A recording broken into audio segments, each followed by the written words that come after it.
about you guys, but I think that's enough of that. Hello! Welcome to the stream. We are on Gran Turismo 3 again, for part 11 of this playthrough.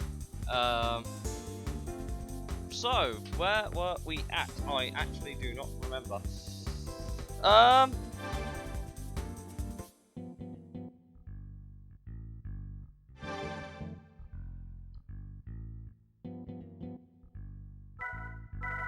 Ah yes, we had just finished the Yaris Cup on Professional, so we now have this. We've driven it a little bit, like not particularly much, only done. But this should make the Altezza series that we need to compete in that little easier.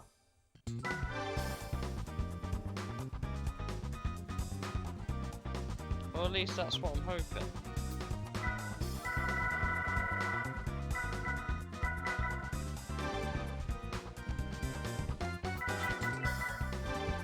Make sure it is just the let's make sure it is just the regular Altezzas we're racing here. Yes, it is. So we should mince these guys. The word in there is should.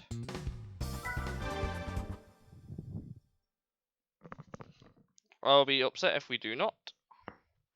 However, this is the only non-standard Altezza you can use, so I guess we'll go with it then. Seems a bit unfair on paper, but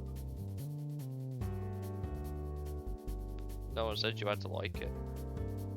So against literally nothing but RS 200Js. So we're in for a treat with this championship. Or at least we should be.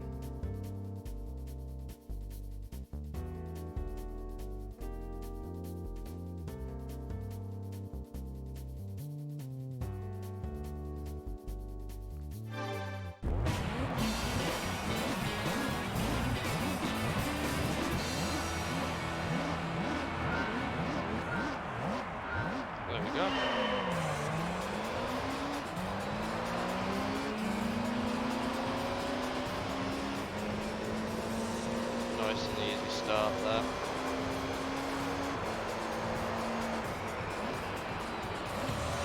Oh, I'm gonna have to get reacquainted with the handling physics on this game. It's been a while since I've played it.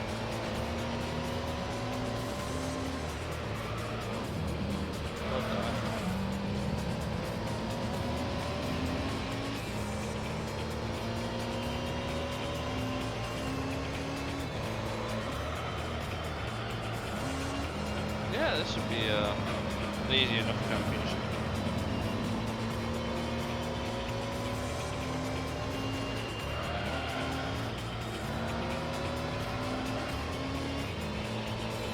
Could be worse though, right?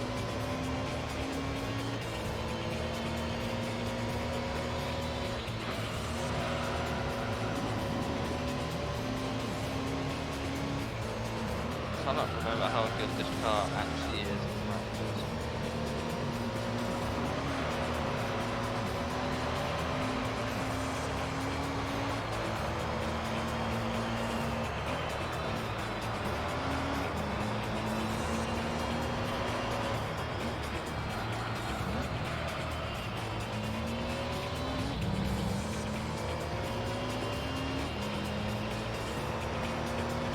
So here we go, we're going past the Sony computer in the same building again.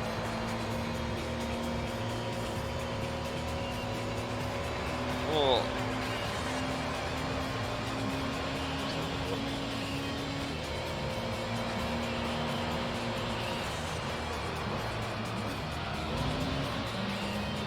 Oh. Yeah, we're beating these Altezzas pretty convincing. Which is a good start.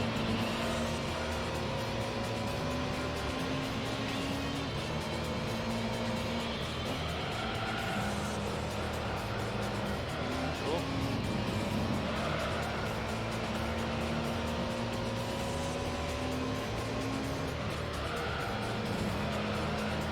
I'll help pimp the car a little bit, which is nice.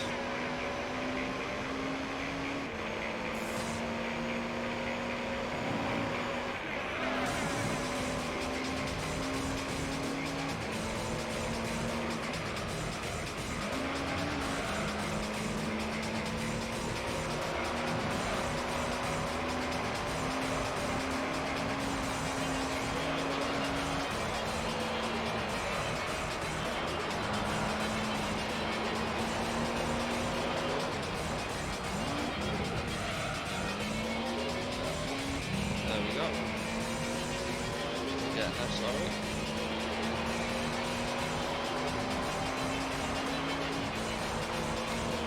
Oh.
We're going into the Michelin Bridge yet again.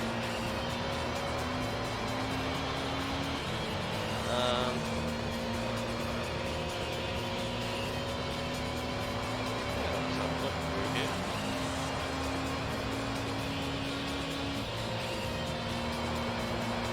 Yeah, great.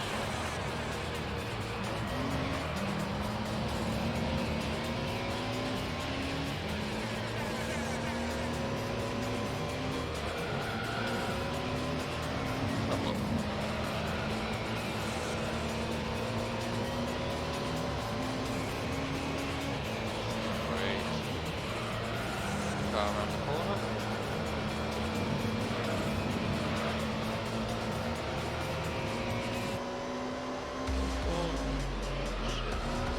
Oh, we hit the curb too.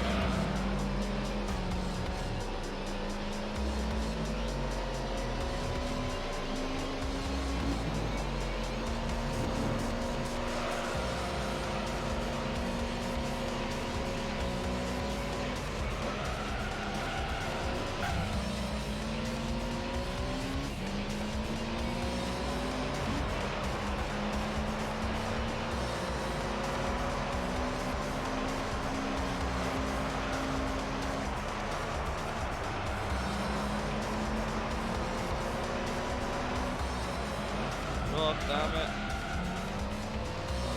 That car was way too wide. Could be worse though.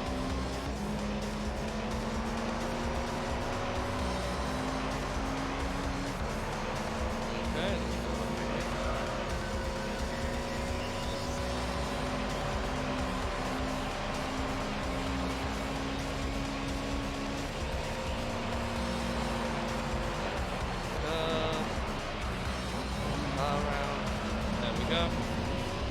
Not my finest driving, it's not like my gold medal standard run, but hey, it will do.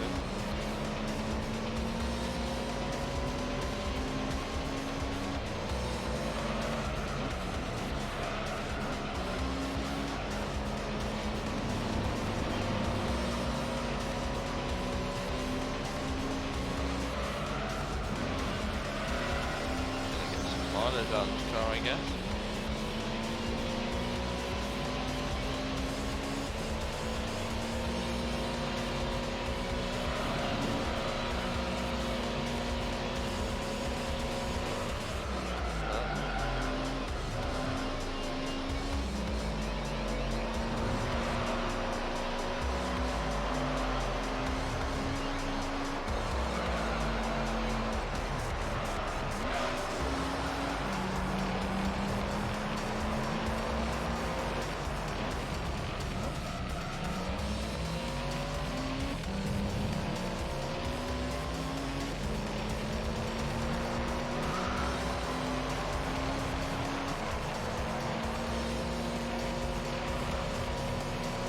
we go, that's race 1 done. Let's go.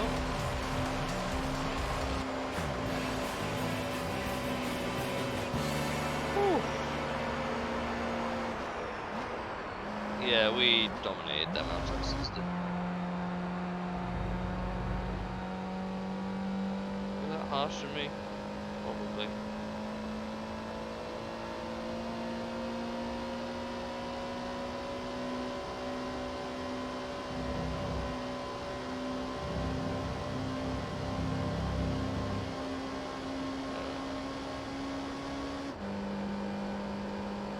Okay, let's have a look.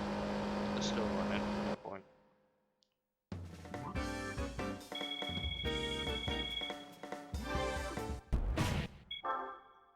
Okay, round 2, here we go.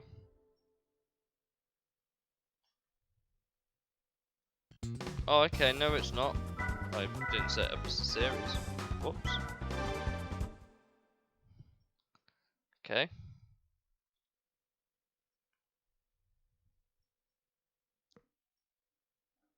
Forgot to do the series then.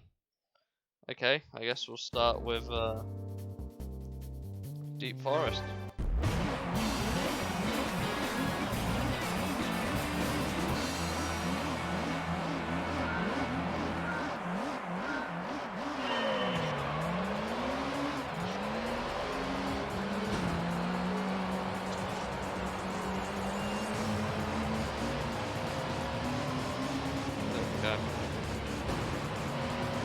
Should be nice and easy for us now.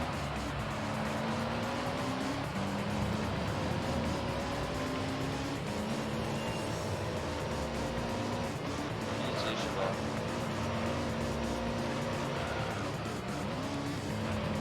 Hey Brad, thanks a lot, buddy.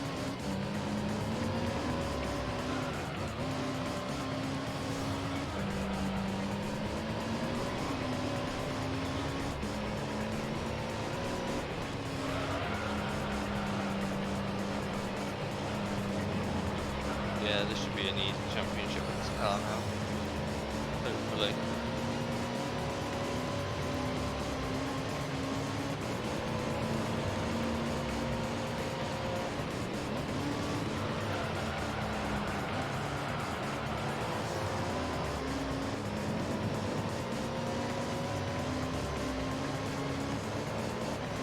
So, if my room seems a little darker than it was last time, there's good reason for that, and that is because my bulb went hot in my light, so I had to get a 40-watt bulb to put that in instead. So that's been fun.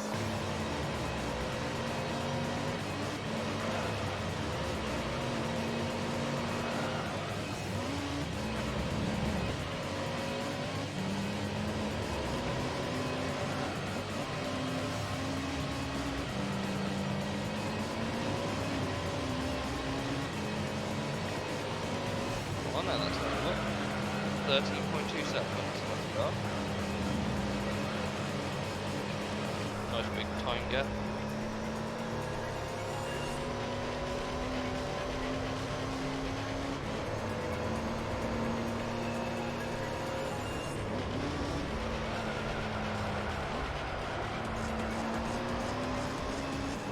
Ooh.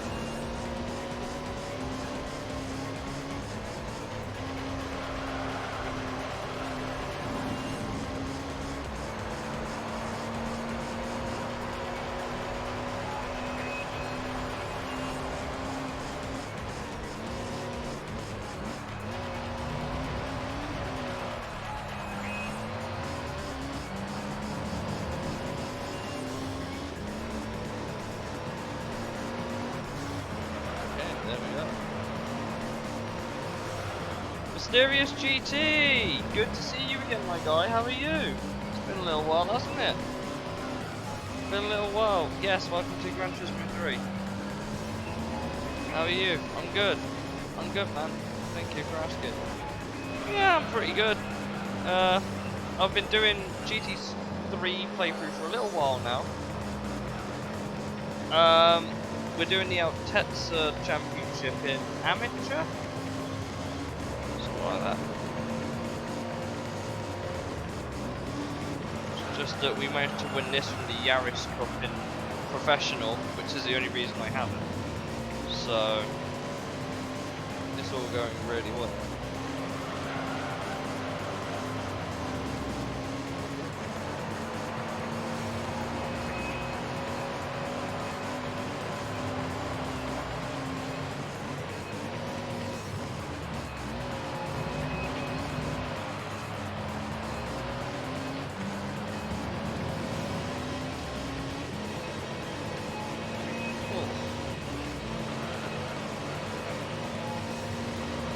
The game. Yes, that is to do with the way I'm recording it. The way I am recording it is actually through the PS2 composite cable, so I can't. Can I brighten it? Let me have a look. I don't want to ruin the thing. Brightness. Oh, that'll definitely do it. Yeah, that definitely. Yeah, do you want it that bright? Is that white enough for you? Sorry to anyone I've just blinded if you're watching this at night.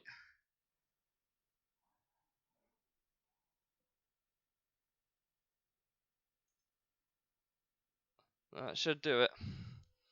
Yes, that isn't you. That isn't you.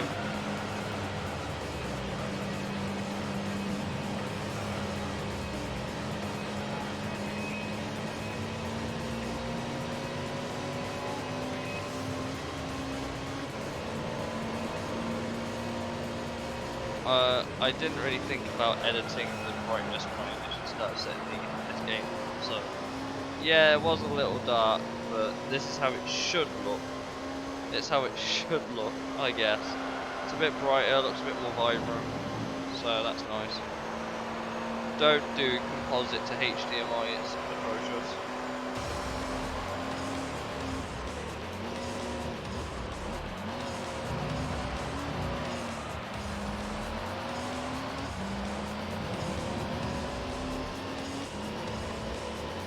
It's interesting how they have all these BMW ads all the way around the track, because like, there's one BMW in the whole game. One, and it's not even a good one. Hey Omega, how are you, buddy?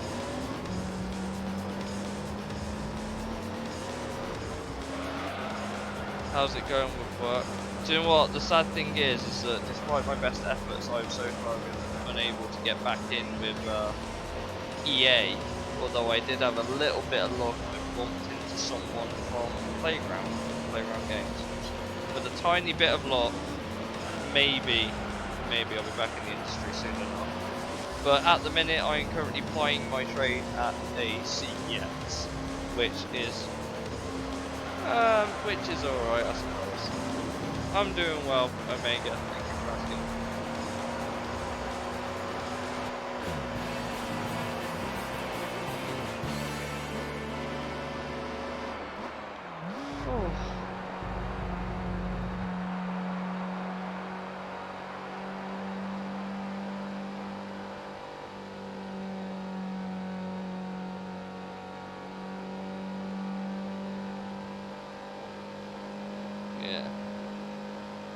Yeah.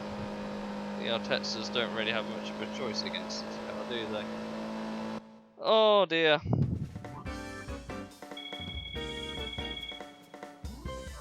Possibly. Possibly, but obviously I'm not expecting too much. I'm not expecting too much at all, but I basically said to the guy, if you can, like, if you can just put a word in with the guy, but I can only take a permanent position. I know they're hiring temporary at the minute, but if they take on a permanent position, I'd take the job.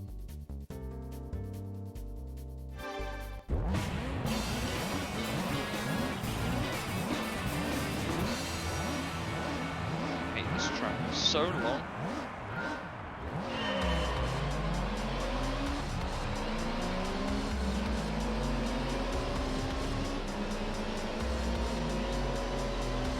That's true. Like I said, it's not that I'm going to like completely give up the dream. It's just that it's been nearly 4 years since I've worked in the industry, so I'm trying to get my foot back in somewhere a bit more permanent. But I nearly got accepted by Playground the first time I asked, but yeah, it's been a bit of an uphill battle.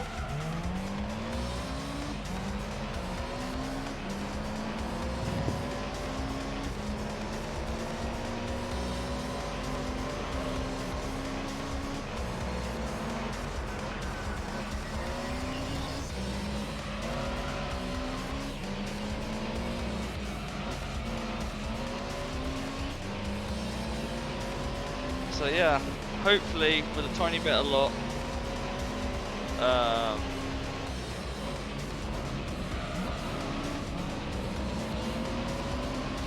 basically, the thing with Gran Turismo 3 is that you never ever want to underestimate how quick the AI can be, especially in professional and amateur.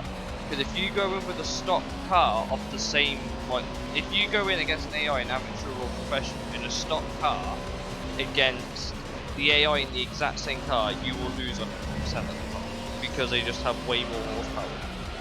So the only way to do that is to kind of cheat. If you're wondering why, by the way, the picture was so dark, this is why. I'm playing on a PS2, I'm not playing on a emulator. But I think we fixed the image now.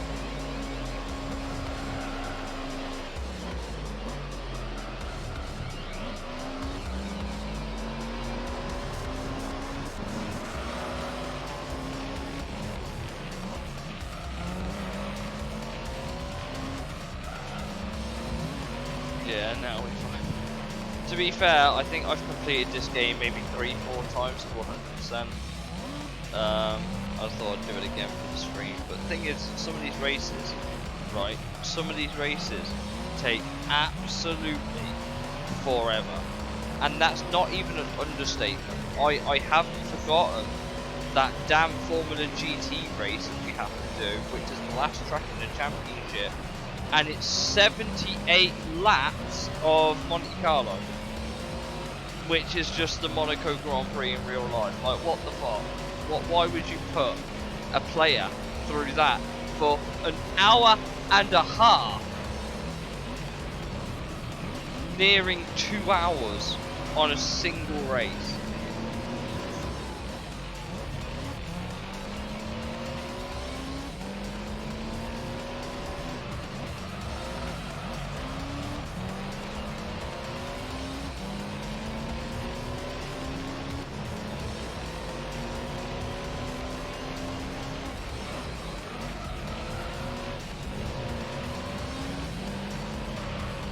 But every prize car you win in this game is, okay, not every, but most prize cars you win in this game are kinda useful.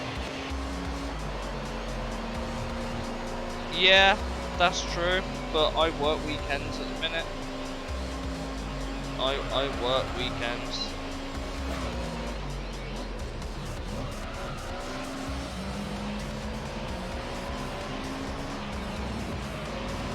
So my streaming days are Mondays, Tuesdays, Thursdays and Sundays.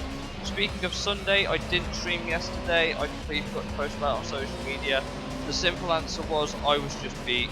Work was insane. We were 3 members of staff down and we had to pick up a load of extra legwork. It wasn't a good day, and the week in general wasn't that good, so I just didn't have the energy to stream. I still kind of don't, but oh, it's me not paying attention to where I'm going.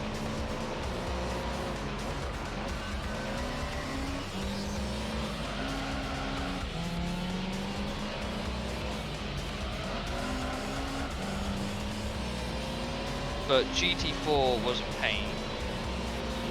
The thing is with GT4 is the beast mode. You can leave your console on overnight. It's the same with Gran Turismo 5, but that is why the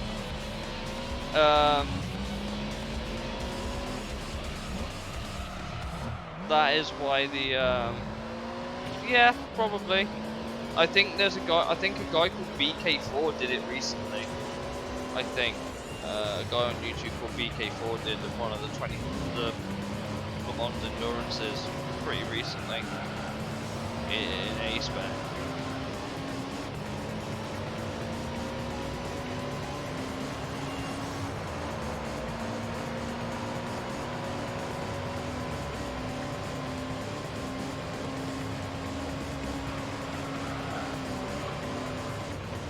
Like maybe if I was doing a charity stream.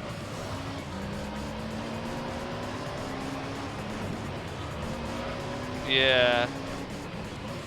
Maybe if it was like a charity stream or a 24-hour stream, which I have no interest in doing at the minute.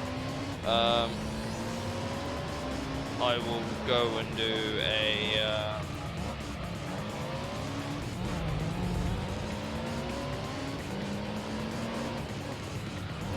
I will do a 24-hour race for a stream.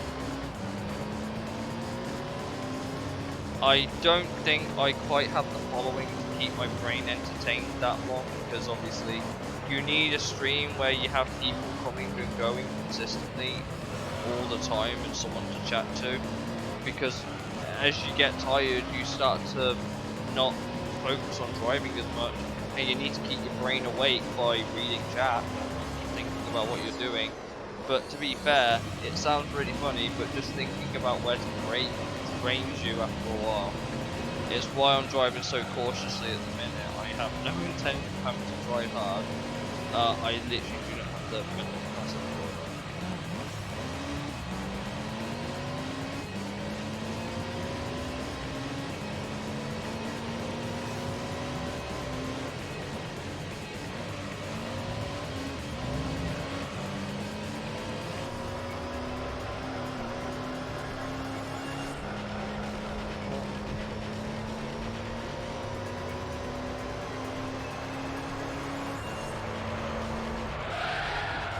Tyres to worry about, so.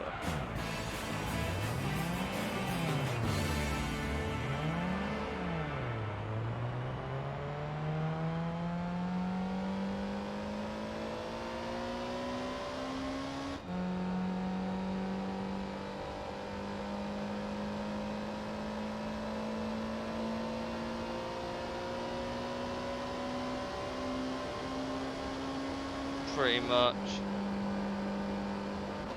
I was the same in I'm the same when I have to do endurance races. Like I do Forza Esports, as you guys know. I'm the same. I'll get into a groove of when I'm being good on driving, and I'll keep at it. The issue is that I need to have enough energy to go into it in the first place. If I don't go in with the energy I need to do it, it is generally a disaster.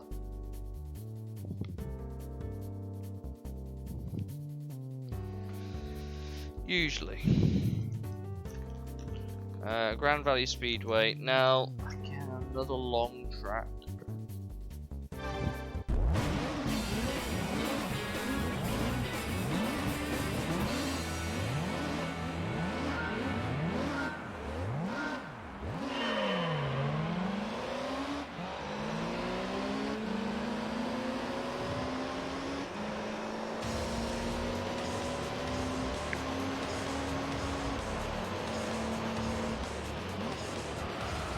The only good thing is that most races in Gran Turismo 3 take no longer than 2 hours anyway. Most of them. I say that with a slight degree of uncertainty because there are some that definitely do.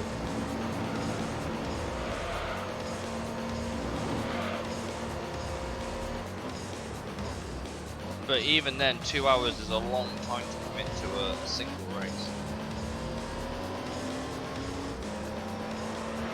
At least we don't have to worry about tyre management here.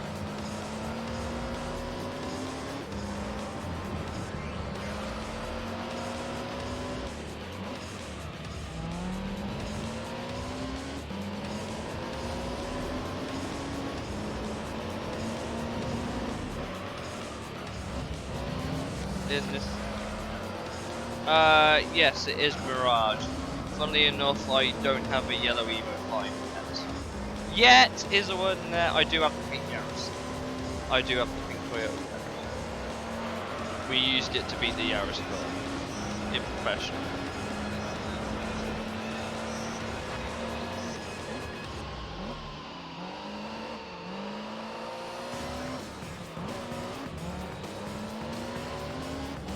Although to be fair, as GT3 is such a high quality game, it never really feels like it ages bad.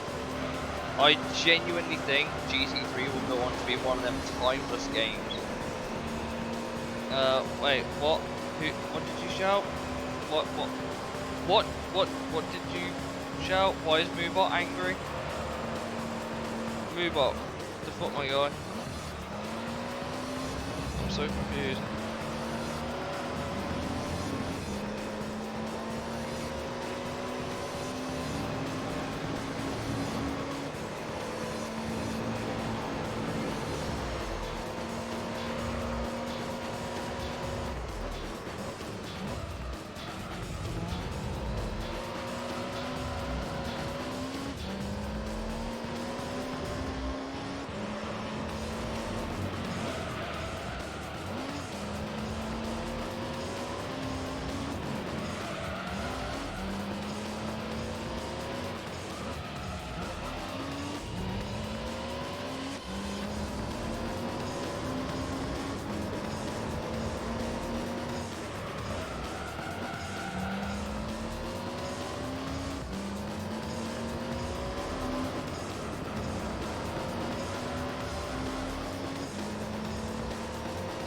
Oh, under the big tunnel again.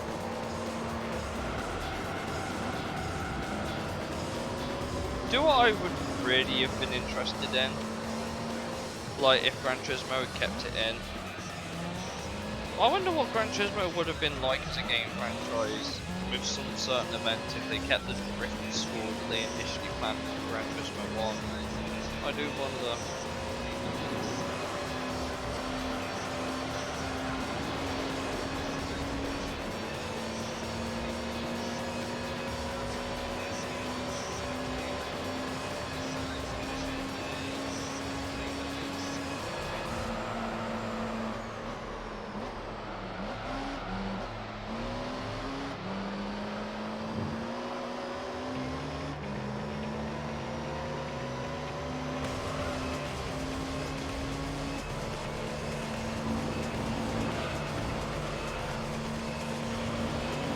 Oh yeah, that car was made popular by a guy called Rhino GT4, if you're wondering. But yes, I used the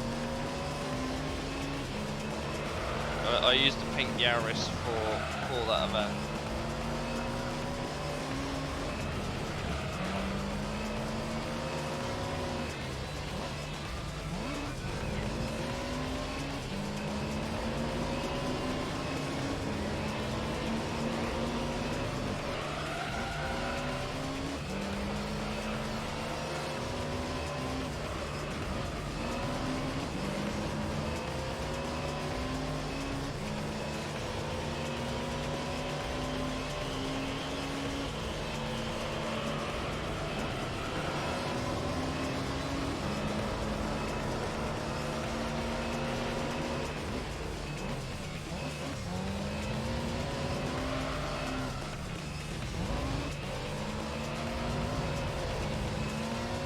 What do I think about new Need for Speed?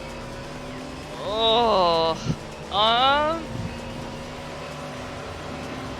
not sure. Like, I can see what they're trying to do. It's a very unique take. I'll give it that. My friend works there as a handling designer.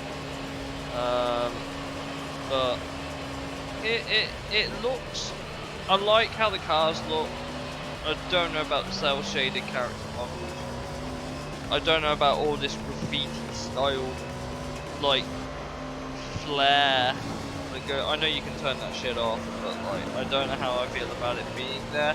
it feels like EA have tried to add ways to potentially egregiously microtransact cosmetics, which I don't like the idea of. As long as the car customization is good and it plays like an Need for Speed game, I'll be okay with that. Although if it were just me, I'd just get Most Wanted 05 and remaster it. If it were me. Most Wanted 05, just remaster it, and I don't mean the 2012 one. I want to be able to customize my car, go against the police, no health bars, really arcadey handling. You know. Beat some cops up, hit some pursuit breakers. With cops that are actually relentless and will actually box you in. Speed breaker, bring that back, you know, all that shit. That's what I would go for if I had the choice. But I think for the most part, for most people, the customization Need for Speed is the most important thing. I just hope EA haven't gone over the top with the flares and shit.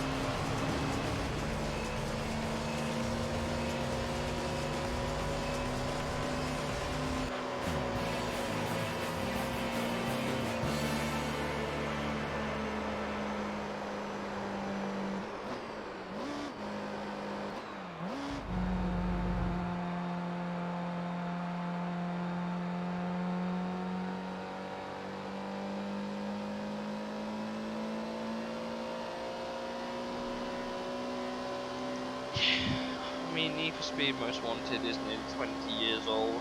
At the time of this video / stream, it is currently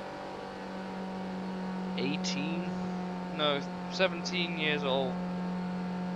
And it still holds up really well. This game is 21 years, no, 21 / 22 years old. This has held up really well. I guess this was just kind of like the peak of the quality over quantity approach to video games. And then about the turn of the mid-noughties, it all kind of started falling apart. And that's about the time where online interactivity was becoming mainstream, so... You know, I blame these online live services for why games are no longer as good as they should be. But what do I know, right?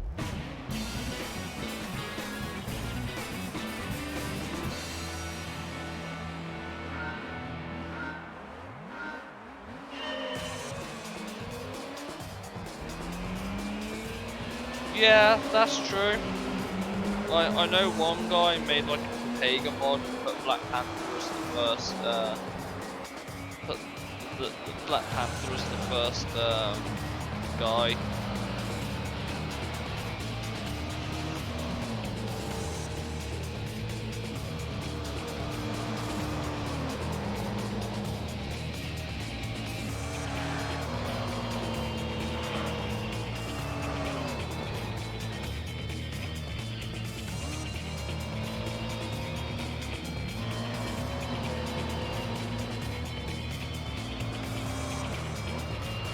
Yeah, of course. But I think everyone would agree with me that it said that those great mods would not be possible if it weren't for the great game that they started the contents with. It's the same reason why Simpsons Hit and Run's got a massive cult following nowadays.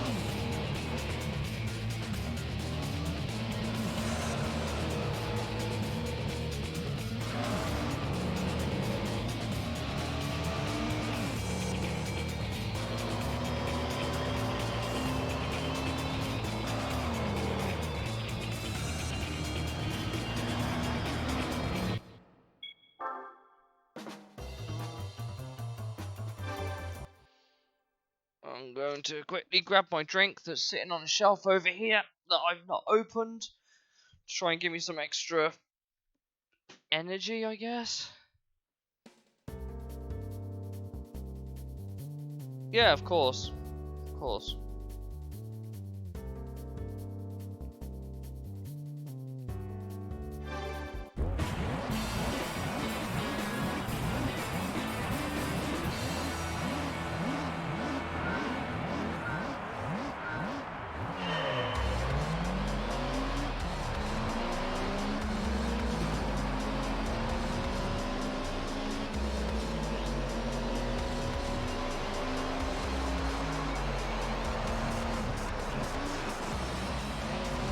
I'm glad that someone like Kazunori Yamauchi made Gran Turismo. I think that is the easiest way to explain it. I'm glad someone like him made it. I don't think it could have been done better by anyone else. It's how I feel about Forza. I think Forza has fallen a very, very long way from where it used to be. And while 7 isn't terrible, it's got its problems, sure, like lack of car content, but it's not, objectively it's a good racing game. I just wish it wasn't so long before Motorsport 8. It's been, at the time of 2020, at the time of this video, it is currently sitting at just over 5 years old. There's only so much you can play the same game over and over and over and over again with the same like 400 odd cars, of which only about 30 of them are useful.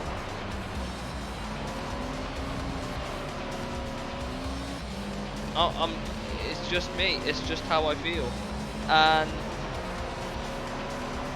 I would love to go back to Forza Motorsport 4 where driving every car was fun. That was the other issue I had with it. The handling model was really stiff, but then again, Forza Motorsport 4 was really floaty. Like, really floaty. Like, you were sliding around like you were driving on clouds.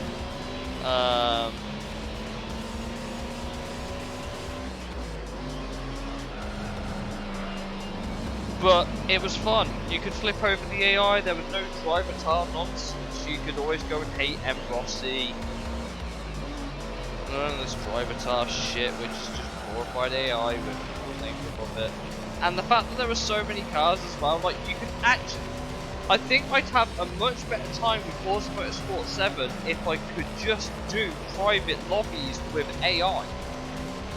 That is where most of the fun I had on Motorsport 7, not Motorsport 7, Motorsport 4 was. It was having private lobbies with AI that I could just drive around, beat up and race random cars against to see which car was better, who could set the best lap time. There was so much freedom to do whatever you wanted in Forza Motorsport 4. And they ruined it with 5. It just, I know they've rushed that out the door, but no one asked for the driver tars. No one. No one asked for them, and now they're a mainstay, and I fucking hate it. Yes, racing my friends AI is kinda cool, but if I want to race my friends, I'll just ask them, do you want to play Forza? Do you want to play Forza? Instead of, hey look, I'm racing your AI. Your AI's a bit of a dick. It's... I think as someone that has played every Forza Motorsport title, that I can tell you the 360 versions are by far the best. Even going for Forza Horizon, I thought Horizon 2 was really fun, where it lacked a little, like the only thing Horizon really lacked was AI races in private lobbies. That's all it's really lacking. Everything comes down to being able to do the freedom to do what you want on your own, not through fixed event progression or whatever. I like unlocking shit, right? I love it when the game goes, here's a reward car, here's a reward car, but you've actually had to earn it before you can drive it. Like, yeah, it's not always what you want, but it's a prize car, and typically in older Forza titles, especially Forza 2, if there's a prize car, you can't buy it. I think that's why GT3 is aged so well as well. There's a bunch of cars that you can't, there's a bunch of cars that you can't buy. You have to unlock them. Which, I'll show you my point in a minute, because I have 2 memory cards in on my PS2 right now, and I'll show you what I mean after this championship. But I've got a save file with like a bunch of prize cars that I actually want to drive on that. That, believe it or not, you can buy them and trade them over to your current save game if you've got the credits.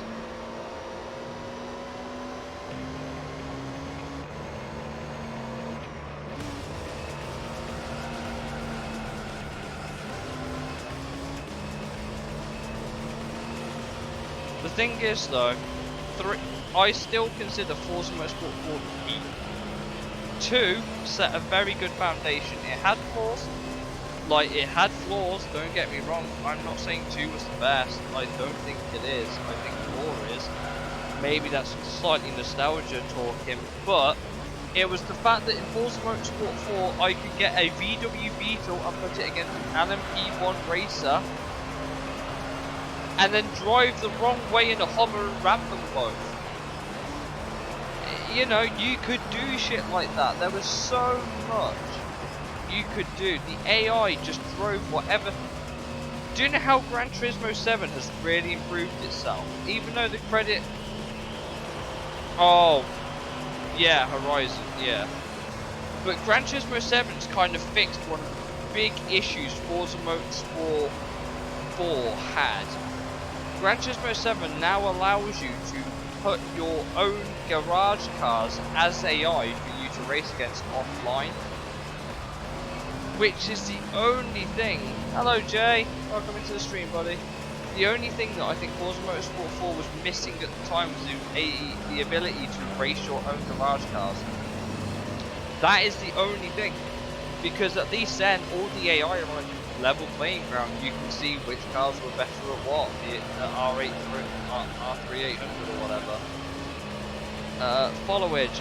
My followers, if you're wondering, is in the bottom left. I have 268 followers right now. I'm pretty sure I have my stream labels open, so if you drop a follow, it should notify me. Pretty sure, and I think it comes up on stream. But yeah, I think Gran Turismo 3, I think, is probably my favourite out of Gran Turismos. I think, closely followed by 5. And I know that might be controversial considering everyone says, but what about Gran Turismo 4? But the thing is, as good as Gran Turismo 4 was, I think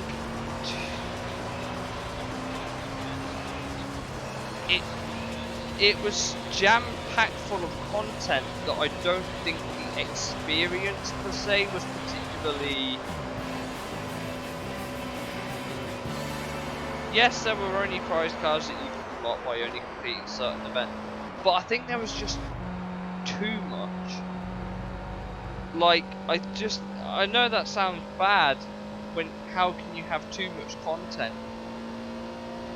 But all they really did was pad out the runtime by adding 24-hour races, not once, not twice, not thrice, but quadrice. They added 4 24-hour endurance races.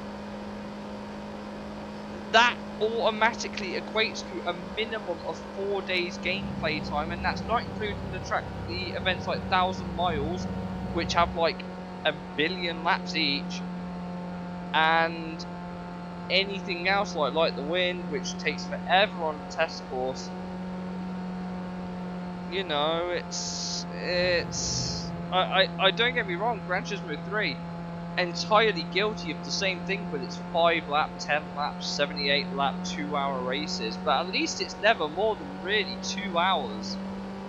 2 hours is a good enough time for someone to spend an evening driving a car around the track. 24 hours is taking the mickey. And I know it's meant to be simulating the experience of what real drivers go through in a 24-hour race, but no one's going to stay awake for 24 hours. If they were like me, they would leave their consoles on B-spec and let the game do it and go and do something else all day. They're not managing the race. They don't care. They just want to get the event out of the way so they can get that one prize car. Like I said, I'm a bit of a critic when it comes to GT4. And I know that I've been singing GT3's praises. Yeah, I think there's a reason Gran Turismo 3 is the best selling, but also the quietest. And I think the only thing Gran Turismo 3 really did wrong, was the slight lack of tracks and cars. But everything else was so well made, I can forgive that. Gran Turismo 3 just holds up. Graphically, gameplay, the menu music, it just holds up so well. I look at Gran Turismo 4 and all I really think about is the pixelated texture grass. Like the pixelated grass textures and shit. That's all I really think about. And I'm just like, I loved this game as a kid. I really did. I loved GT4 as a kid.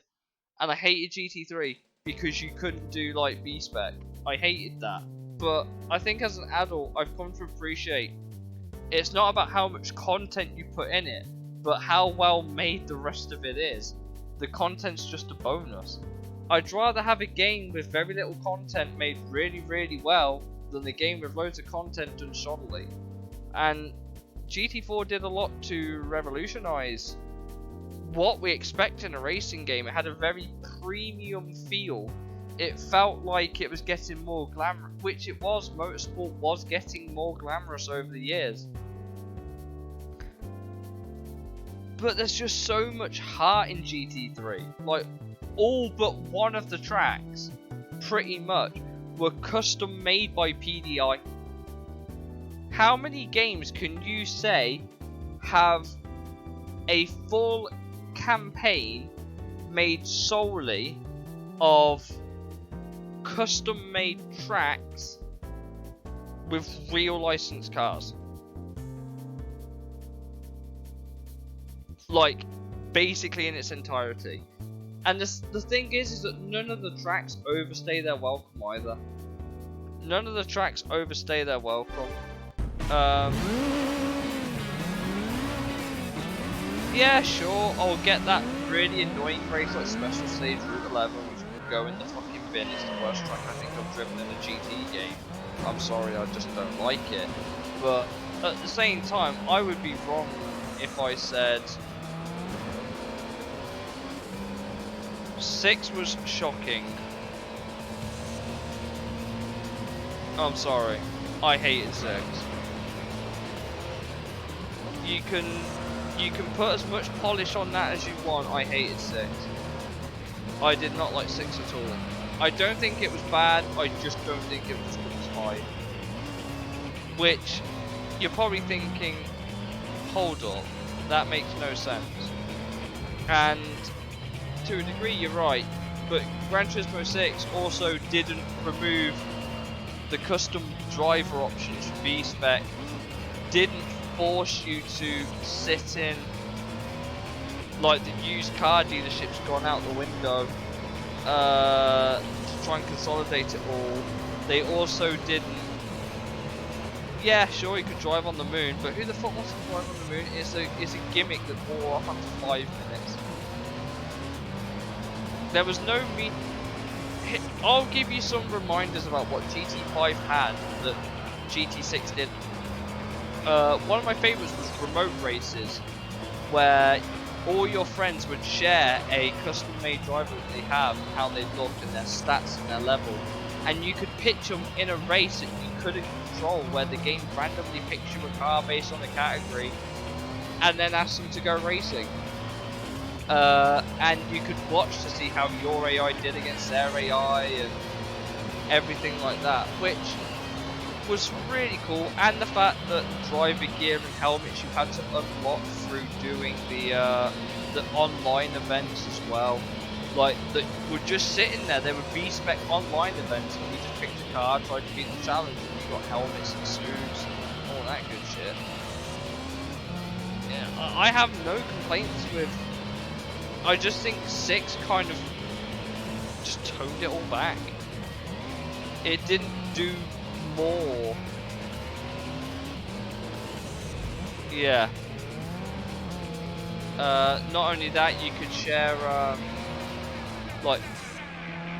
share photos, view people's profile. You could view your friend's profile and borrow their cars. You could do that in GT5. You couldn't do that in 6.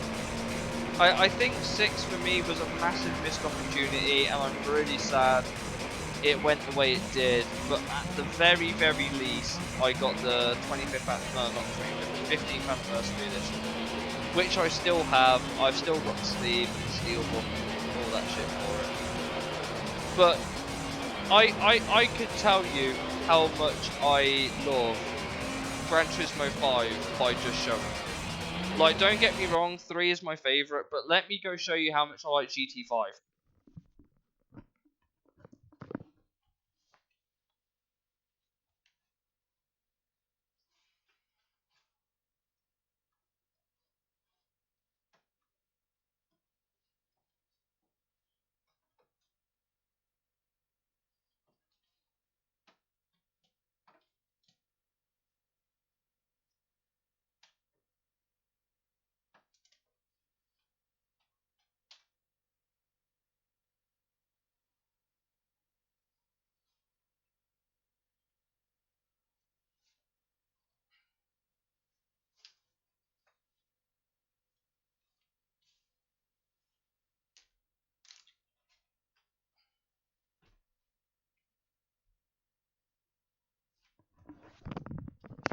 Right, give me a sec, because I'm going to have to try and hold all of this up separately. Okay?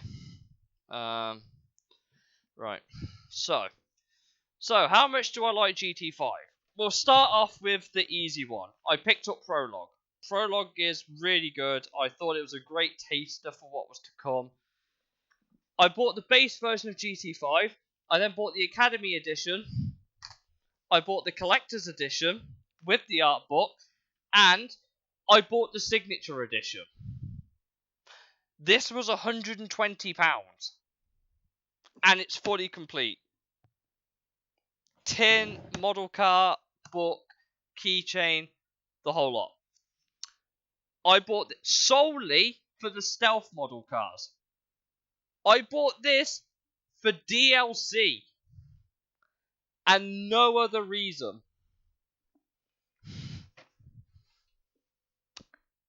That's how much I like GT5. That is how much I like GT5. I thought GT5, for everything it set out to do, okay, don't get me wrong, the car engine sounds bit shit. Standard models was also pretty shit. But again, it had so much to do, I wasn't even mad. I think it just, the fact you had to grow your drivers by giving them experience, growing them up through the B-spec ranks, and they weren't just godlike drivers straight away. There's a lot to GT5 that did so well, and I'm so sad the servers shut when they did. Because after GT6, they basically forced the closure of GT5, so you had to buy 6, and 6 was a train wreck. 6 was an absolute train wreck. By comparison. I think that's why I didn't like 6 as much. I could show you my whole Gran Turismo set, but we'd be here all day. But if you want to know, I've got GT5 Signature, Academy, Collectors, base models. I've got GT5 Prologue. I have GT6 15th Anniversary. I have Gran Turismo 4 Prologue. I have Gran Turismo 4. I've got 2 copies of GT3, because I got given one by my brother. I have a Gran Turismo 3 demo build. I have a build of the game before it came out from official PlayStation Magazine. I have a fully complete set of Gran Turismo 2, and I have an original Black Label copy of Gran Turismo 1. Among other things. I've been diehard Gran Turismo for a very long time. I've been a diehard Gran Turismo fan for a very long time. I think, and like I said, I have Gran Turismo 7 and I have GT Sport as well. And PSP. I've got that as well. I forgot about that. Gran Turismo is my childhood game. I think Forza did it better on the 360. But Gran Turismo 7 has got that back. The only thing GT7 needs now is a properly fleshed out B-spec mode. And that's all it needs. That is honestly all it needs. I don't care about the sport races. I don't care about that shit. I really don't. It just needs a properly fleshed out B-spec mode. The way they did it in GT5 was simply perfect. That's all GT7 needs. And I'm not endorsing that microtransaction shit, because God fucking help me, Polyphony. No one is spending that much money on a car or has that sort of time investment unless they have no job. But all it needs is a properly fleshed out B-spec mode. Just so if you don't want to race, but you want... just because if you want to race, you can.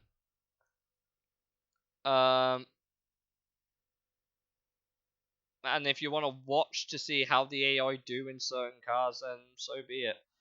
The only, like I said, they haven't taken it out, but they've made it less egregious. That being said, you can still do it if you want. It starts okay at like £1 something for like 100,000, and then it goes all the way up to like fucking hell, like 99 if you want to get 20 mil. Someone worked out that to buy the most expensive cars in the game, like the top 10 most expensive cars in the game, you're looking at nearly like £2,000, something stupid like that, if you wanted to just buy your way to them. Fuck that. I spend enough money on games as it is. But unfortunately, that is the time we live in, where microtransactions are very much the current meta, and I blame the internet for it. I just want people will pay for well-done DLC. They don't care about earning credits. They will pay for well-done DLC, not to buy shit they already want. And it started in GT6. Do you want to buy this car for this much money? No, I don't. I just want to buy the car with credits. Like I said, I'm rambling. I'm going to go put these back and then we'll get this race carried on. Give me a sec.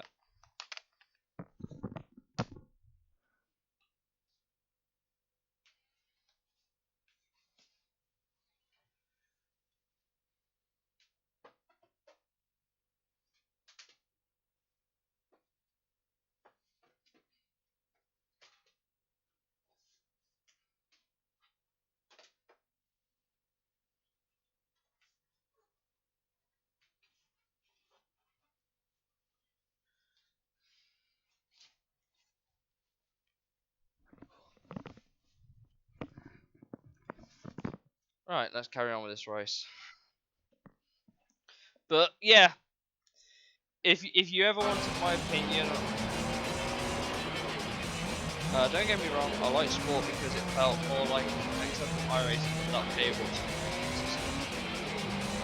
Yes, I agree. I agree that GT7 is a good balance, but I still don't think their single play was done as well as GT3.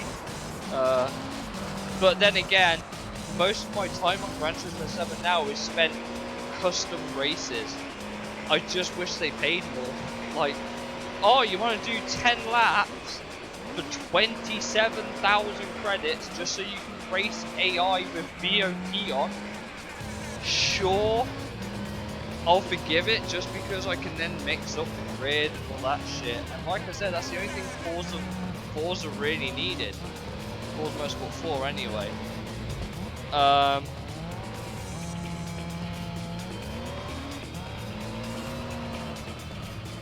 See, I have an idea for a racing game, like that I really want to do, and I think it would be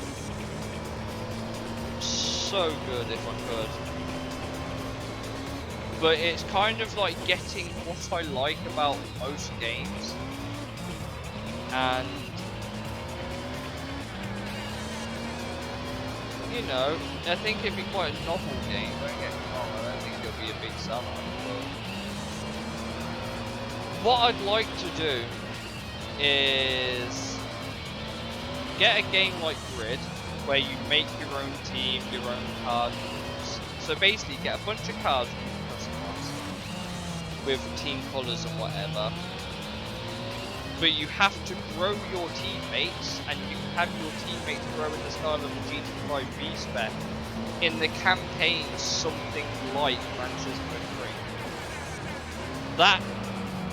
That would be all I really want. That would be my perfect racing game.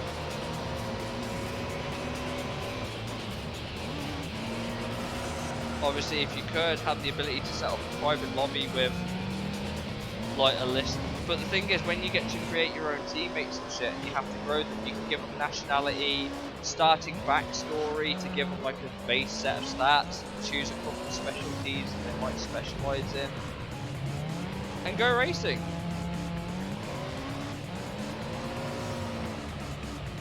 So imagine, for example, if you wanted to, I don't know. This would be called a touring car, right? So let's say you wanted to have, for example, I'm only listing this as an example. Let's say, for example, you wanted a English touring car specialist driver who had the backstory of, I don't know, pay driver. They would have a bonus stat, like a passive trait, like both prize money is at plus 10% or whatever, but they start with lower stats and you have to grow them more. But because they're specialising in touring, they grow overall, but certain stats grow faster than others. And obviously the more you grow them, the better they get, and the better your cars get, the more likelihood they have of doing well. But then you're asked to sign another driver, and you decide, I want a, say for example, I want a Japanese road car specialist whose backstory was street racing. They might have a very high aggression stat with maybe a little bit of consistency and a low skill level, but because they're a street road car specialist, they grow in the aggression department quite quickly because you have to be aggressive, but the skill grows slower until obviously you can max out your drivers and you can give them a custom name. That's my idea for what I think the driver / team building aspect would be. As for a career mode, you just have a championship, you have a bunch of teams, and you've got to compete to win the team to drive the championship. And you obviously have to grow through the ranks. Something like that. So, like, the idea is that, say for example, let's say it says, okay, first you need to create a teammate to start your running teams, and it asks, you can give them whatever name you want. Hey Curly, how are you, man? So let's say for example you could give them whatever name you wanted, right? Let's say, I don't know, like I said, let's go, for example, you wanted a Frenchman known as Francois Grenier, for example. So you put in Francois, his surname is Grenier, you make your own team, in this case let's call it Gran Turismo Racing, for example. And obviously, as the team owner, you are kind of like the jack of all trades, master of all sort of thing, and your teammates there, and you can give them a specialty or two, but they can't master everything. And you have to unlock the second specialty. So you can give them a specialty in, like, say, open wheel cars, and then after a certain amount of time, you can start training them to be in another specialty.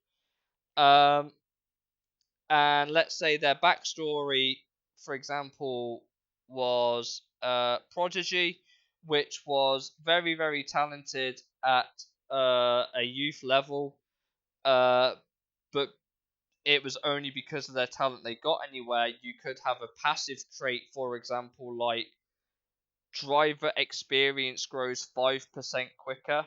I'm doing well, man. Like, your driver's experience grows 5% quicker compared to like a normal driver. But obviously, if they're in open, yeah, I like them too. I'm just explaining this idea. And let's say because they're a specialist in open wheel, that they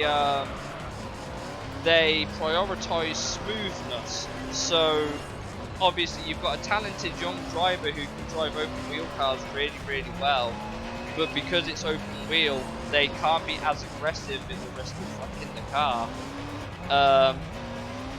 But as they grow in skill, they get more consistent. They can learn to be more aggressive. They're less likely to make a mistake as you use them more and more. But you have to put them in a race, and then maybe there's like this grand set of championships that covers every discipline, and you have to pick one teammate to do the whole thing with. But you know, and then after you've had a teammate for a while, and you're like, okay, you've done this a little bit now. Now let's start. What do you want your next category to be? And it gives you the option of creating a new teammate or improving your current one. So let's say you start an open wheel and you go to something like modified cars, so like Smooth Civics and like, you know, all those like Mines 2 cars, that sort of thing. And you basically go to them and say, okay, I want to try this. And you can tell them to specialise in that, and then they'll start driving those cars better than others. But obviously, if you put them in an open middle with like a modified car, for example, they drive better, like they do well. But if you put them in something like a touring car, they're still good, but they're not as good. So they have weaknesses, and you have to sign another driver to specialise in touring and grow them with their own backstory. That's how I would have to like create the team driver thing, and all the AI drivers like in the game that you can't control have their own, like maybe some of them have like 2 categories they compete in, and then maybe some have every category they compete in, and some teams are better than others. But it's in a career structure where you've got class restrictions, like in Gran Turismo 3, for example, where it's touring car category only, and you've only got 3 cars to choose from. All the teams that are in that championship will use one of those 3 cars, all with obviously different varying levels of upgrades and what have you.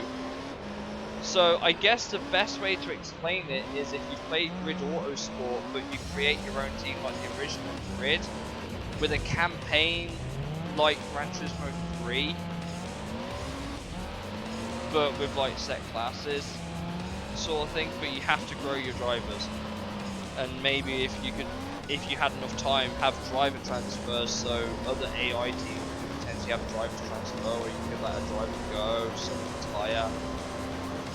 It would be perfect for a grid game at the very least, I think. If you really wanted that ultimate level of freedom, you could rename the AI teams and drivers, which is what I'm kind of doing with my Grid 08 mod. For those who are in the know, is what I was doing with them. I was renaming the teams and the drivers and reusing some of the assets to basically refresh the whole experience. But that's just me. That's my idea for a game. You could probably smash it out in about 3 years of development, and I think, given if it had the right marketing, it would do really well, I think.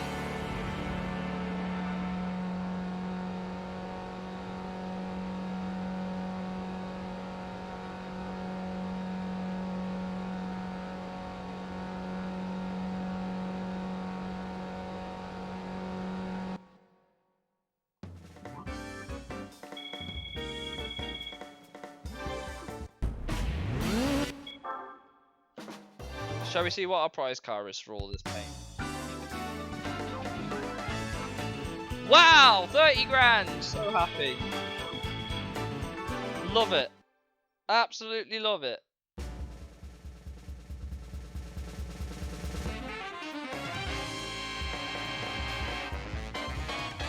Yay! We won a Yaris!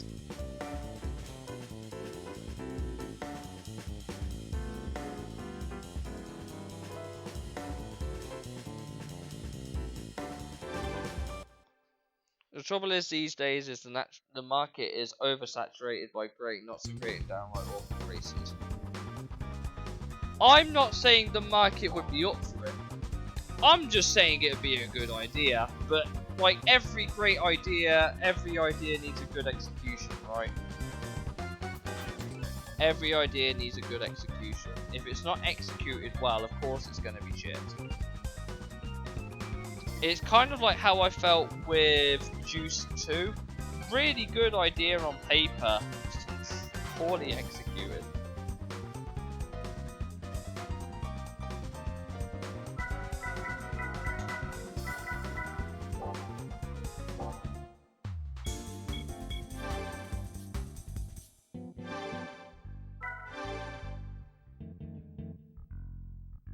That has a horrible colour, but I know it's unique and it has a horsepower boost, so I can't complain.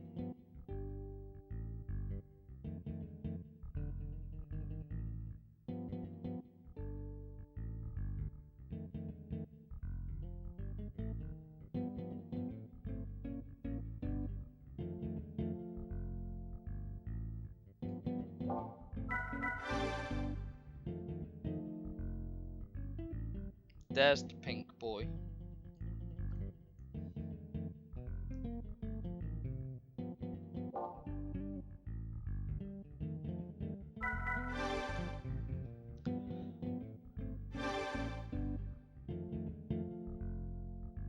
Yeah, man. Sounds like a plan. I'm gonna change the oil in this thing. It's good to talk to you again, Mysterious. Hopefully you'll swing by. Hopefully tomorrow.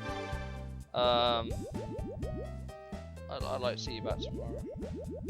But that's just my idea for a racing game. I think it would be really good. But obviously, what everyone considers good and bad is subjective. Do I really want to? Do I need to keep this? I have it. The only reason I'm keeping it is because it has a horsepower boost and it's a unique colour. It's the only reason I'm really keeping it. It's the same reason I have this RX-8. Because you can't buy it. Have fun, man. Take it easy. Have a good night. And I've got this RX-8. Fun fact, you can't buy this car in this colour. And it's a prize car for a license test. Unfortunately, everything else you can buy. This one was the first prize car we won where you can't buy it in that colour. It's not particularly great, but it does the trick, I suppose.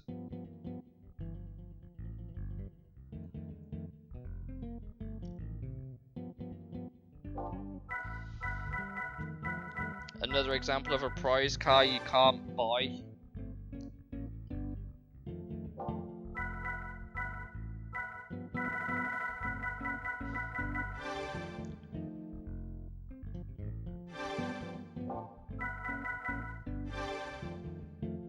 Let's go win ourselves another rally car. If it's a Toyota rally car, I'm going to cry, because that means I've won 4 Toyotas in a row.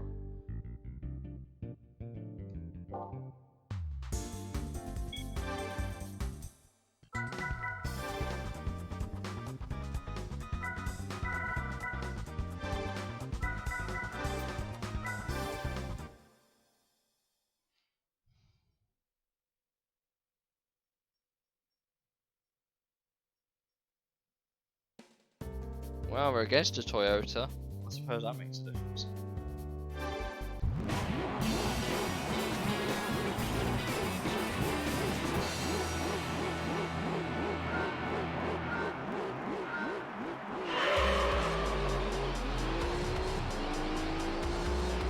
There's a reason why I've put 454 horsepower in this car, it's because of these fucking opponents here. 7 laps! Excuse me?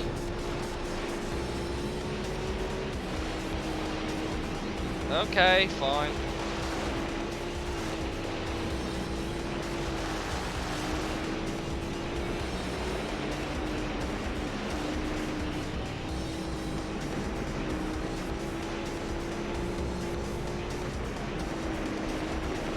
Hasn't GT3 held up really well though for its age? I'm playing this on a composite cable. Thought I'd point that out.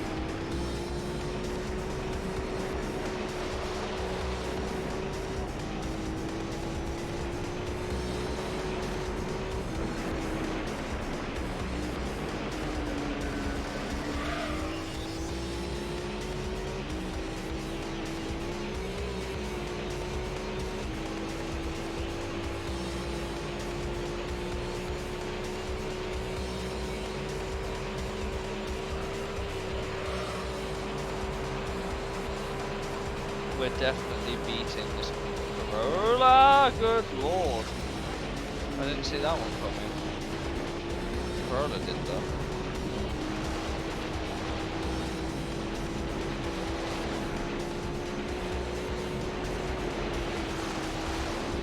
Yeah, I very vividly remember having a Subaru World Rally Team jacket as a kid. I very explicitly remember that. Colin McRae was one of my, I guess, iconic hero drivers growing up. It's a shame he died in the crash he did in 2007. But he left an incredible legacy with the World Rally scene, like Tommy Mäkinen and Ari Vatanen before them. But I think Colin McRae, on his day, Colin McRae was simply untouchable back in the day. I don't think he was the greatest ever, but I think he was the most iconic. Because we all know that the greatest ever rally driver was Sebastian Loeb. Sebastian Loeb is statistically the greatest rally driver of all time. He had talent. He had a lot of talent. The next big name, yeah, it was incredibly popular back then. I think the next big name in the World Rally Championship scene right now will be Kalle Rovanperä, who is the son of another Rovanperä who used to do rally. I think it's Henry Rovanperä. Yeah, Kalle Rovanperä. He's won the World Rally Championship at the age of 22. The next oldest was 28. It took people until their mid to late 20s to win the WRC. And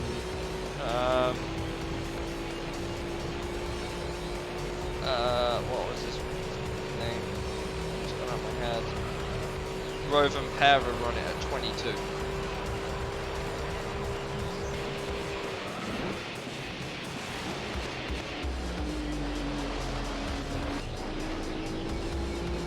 Yeah, I was gonna say I kind of figured you might like Alpha Henry as well. But I previously worked with someone who's in JWRC and he got second place this year. So I have that going for me at the very least.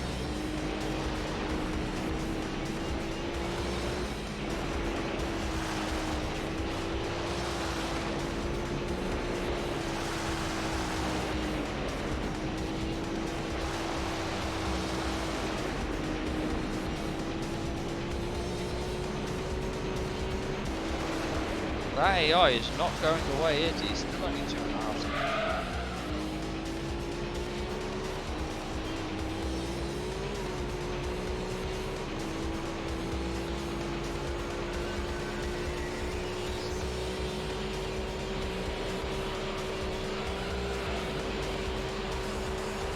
To be fair then, Curly, you must have been a fan of Nicky Grist as well, because he was one of Colin McRae's iconic co-drivers. Was Nicky Grist. The other one was Derek Ringer.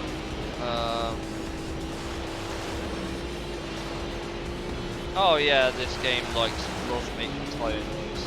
It's great.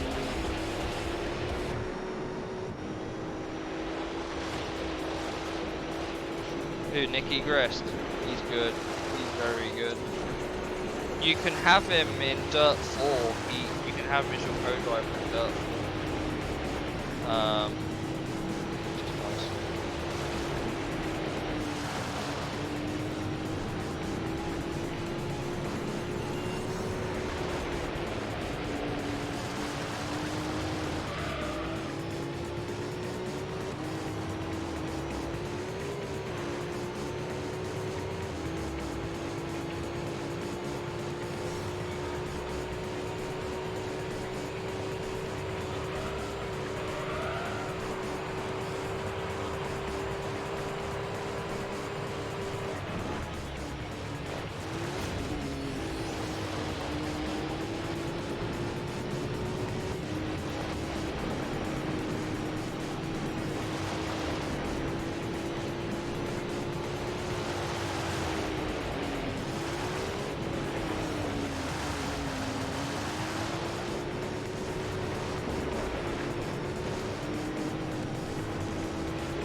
But yeah, I have a lot of fond memories from the early noughties of rallying. It was that and F1 for me. Nowadays, I kind of prefer watching Super GT in Japan, Super Formula in Japan. I love them series. I'd be shitting myself too much to give credit. The thing is though, you go through it before you drive the rally car. They have to go through, they make the pace notes, they kind of refine them and then go from there. But they make pace notes as they're going through. Before they go and do the actual stage, and they do a couple of shakedowns as well. Make sure they're not going in completely underprepared.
That Corolla was right on my arse that entire race.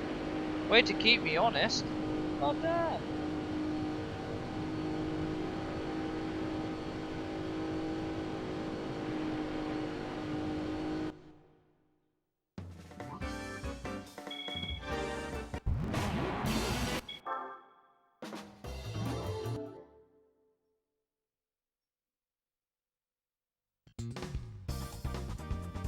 Thank you.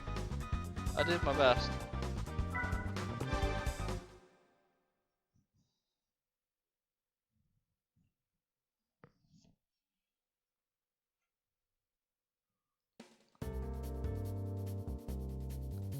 Time for round 2. Only 5 laps this time.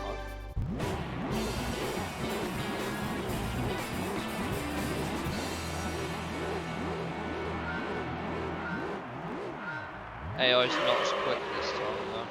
It's the only difference.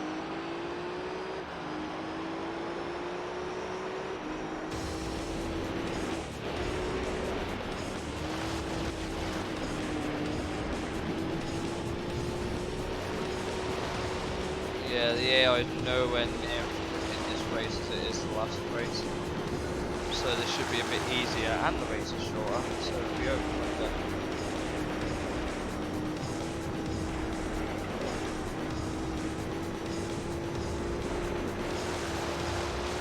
Okay, it's not much slower, but it's still slower.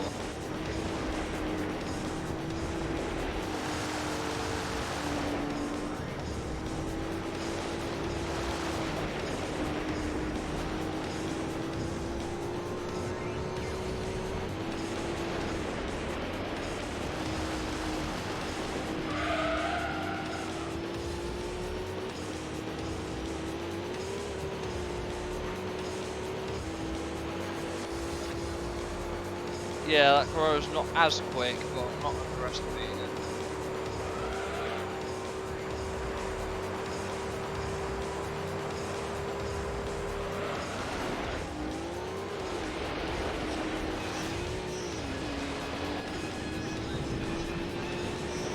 Also means that AI is less likely to make mistakes.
this car really struggles with pulling the revs up past 6k. This car really struggles with putting the revs up past 6k.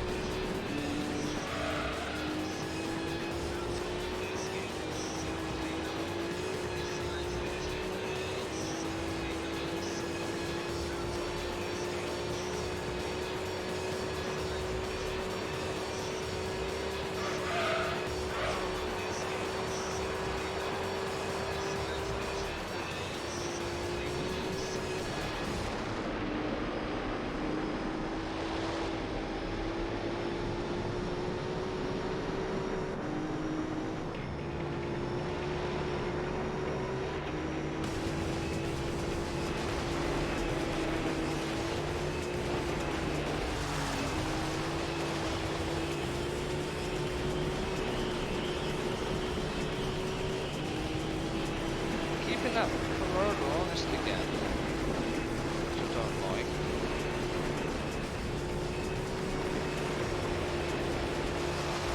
Corolla's staying right in.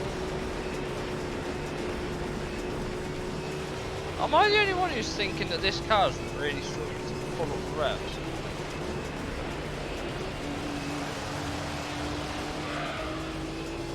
Like it has no go at all.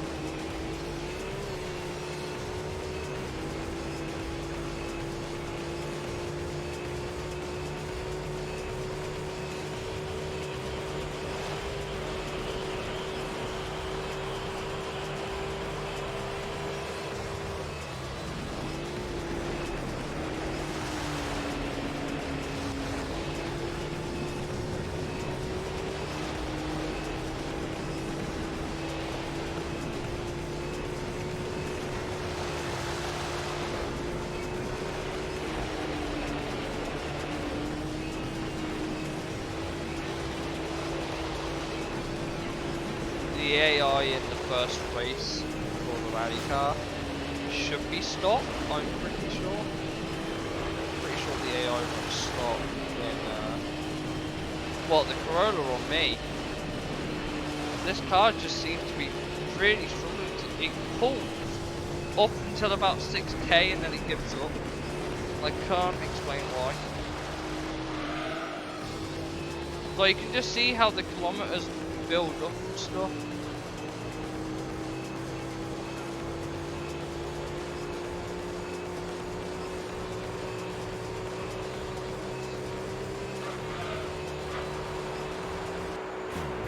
Just see how the revs and stuff are building up. I was just like, where's the pace from? I think that Corolla might have a better power band, most likely.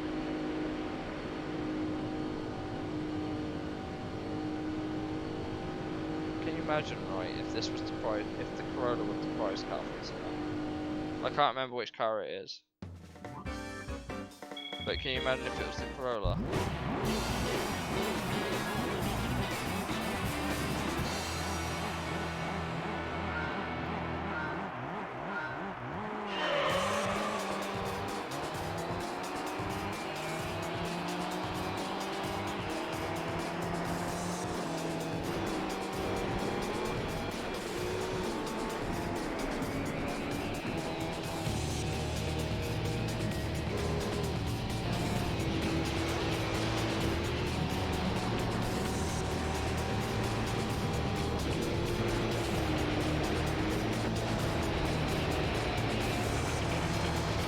There's no way this guy was keeping up with me at the start.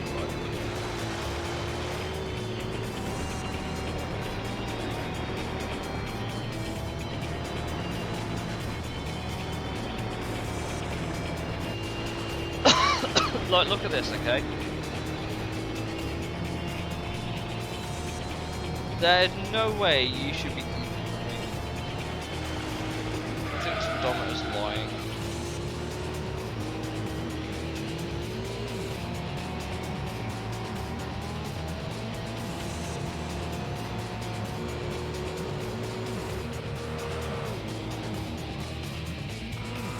I'm doing 240 and this guy's keeping with me.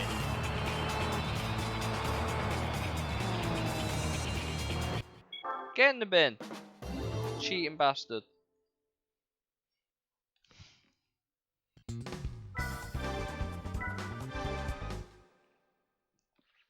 that game's telling me that I couldn't pull out a second on him despite going about 15 mph quicker. Sure.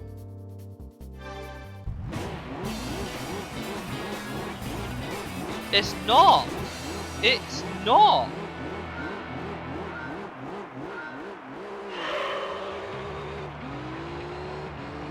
Look at it. It's not that quick. Even with the power upgrades it has, it's not that quick.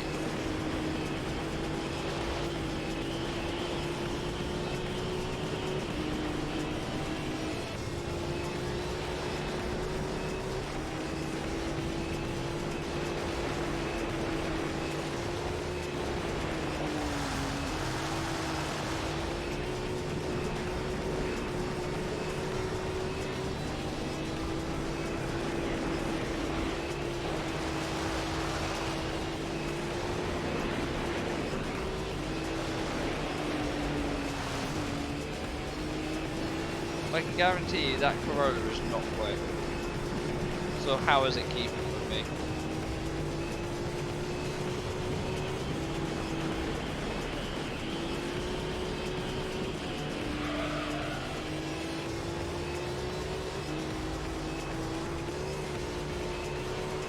Bear in mind, right, that Corolla is not dropping back at all, right? That Corolla is not dropping back.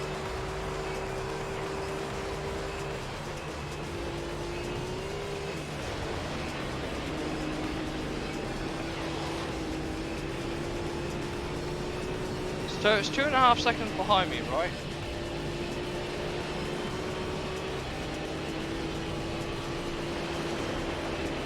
So that Corolla supposedly should be running about, top of my head, about 320 brake. This is running 454, and you're telling me that that's keeping with me in the bends and in a straight line.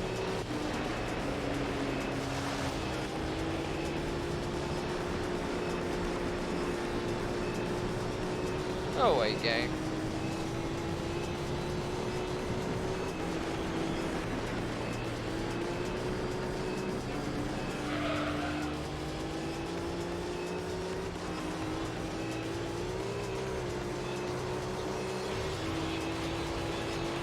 I'm going to check what speed that Corolla's doing at some point.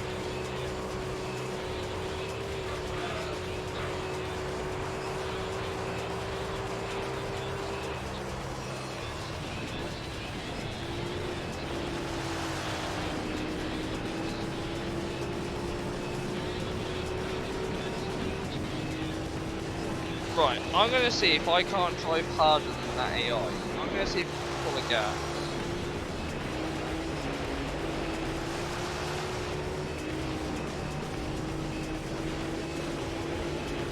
I thought about a second on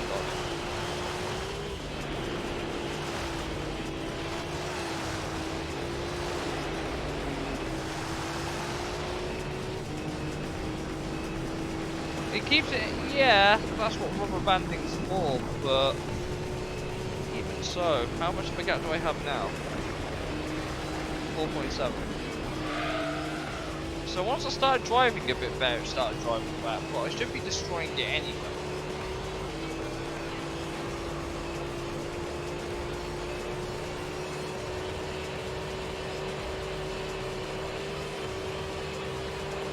Whatever, that event's done now.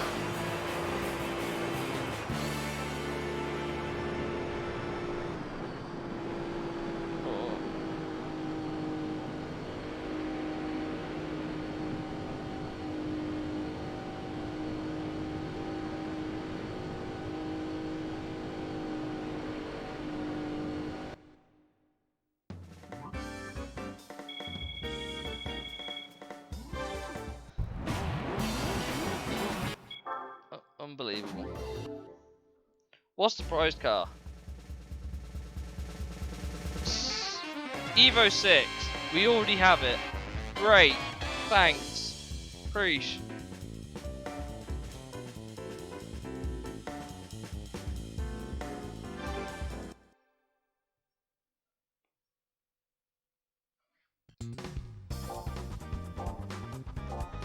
I'll show you where we have the Evo 6. So, we have the Evo 6 right there. This is when we unlocked it before. It's done some miles. Not a lot, but it's done some. And here's the game saying, Merry Christmas, have the same car. Seems good.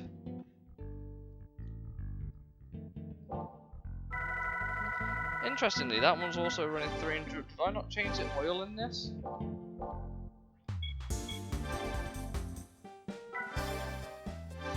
Apparently not.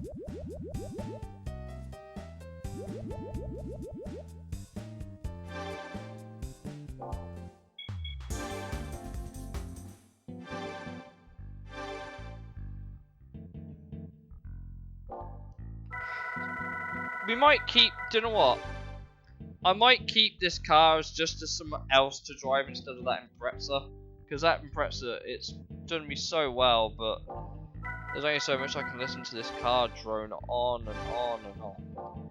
Actually, don't we have the Corolla Prize already? We do. So this is the car we were just racing. I just want to point that out. This is the car we were just racing. Look at that horsepower.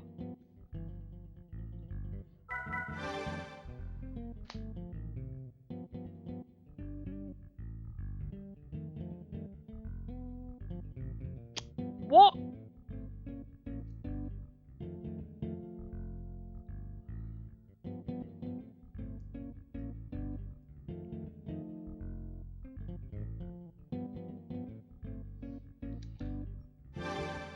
And for comparison, let's go over to this Impreza.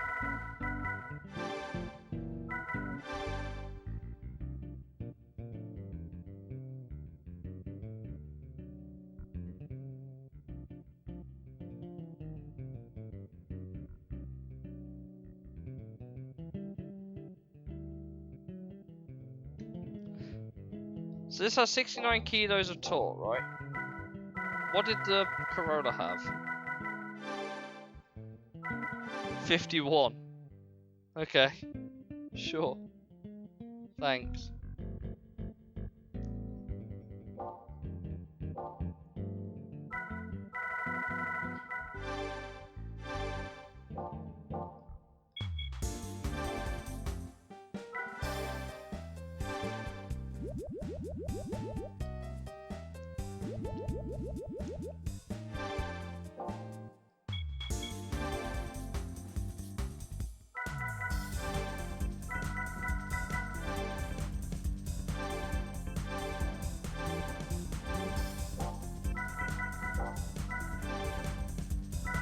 It's already got dirt tyres. Okay. I can work with that. Let's do another rally event then. Maybe not Smoky Mountain. Shall we do special stage Route 5 wet? Let's do super special stage Route 5 moist!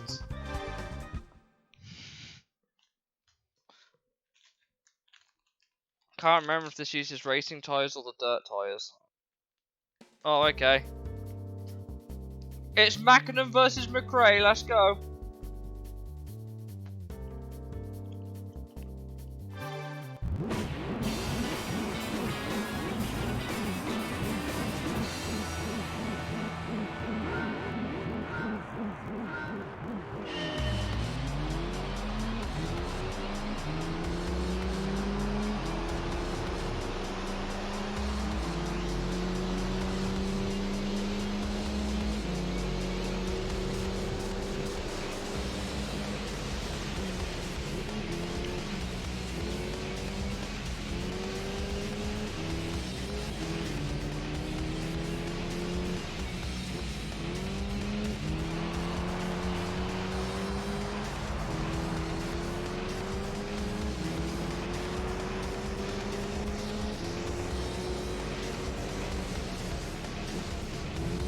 Horsepower's that Impreza running, what the fuck?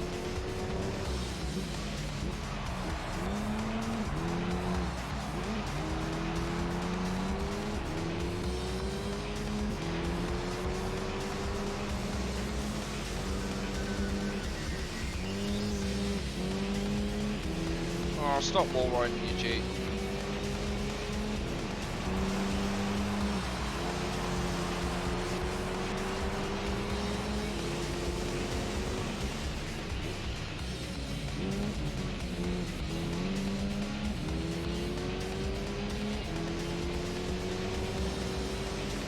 Hey look, the track's dry again.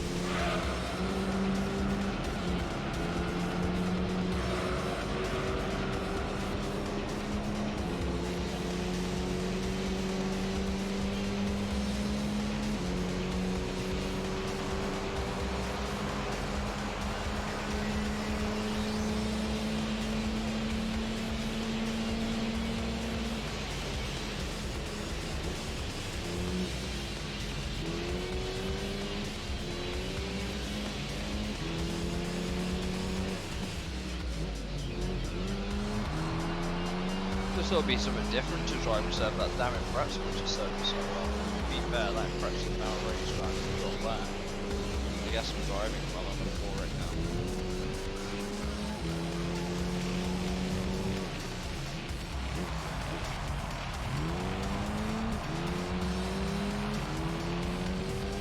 now. Hey, I seem to be struggling with the wet conditions.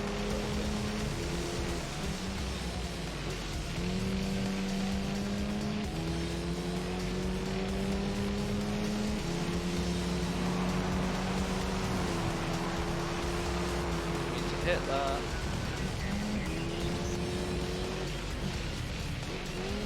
This cunt is cheating behind me. He's using the walls to go around corners like, bruh, that's not fair. That's illegal.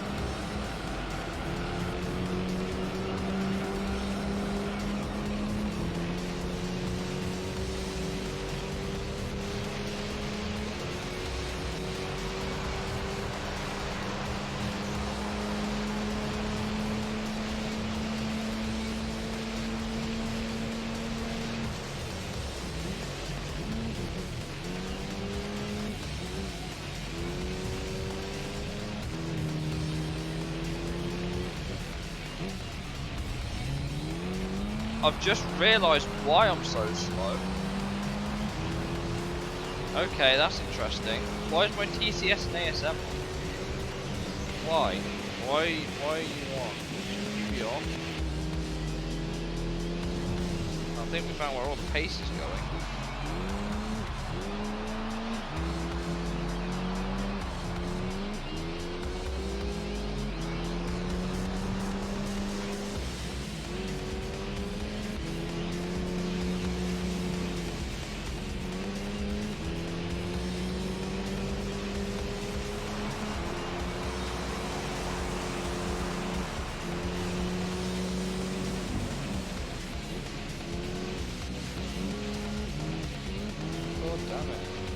That serves you right.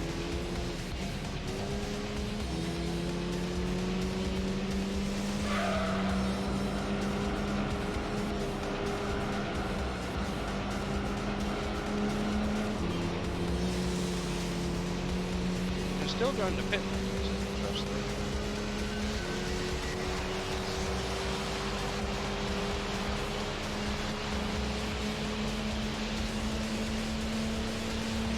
Do you know what? I'm going to do what the AI's doing. Fuck you, you cheating bastard. Yeah, it sucks, don't it? Sucks when someone else is cheating better than you're cheating.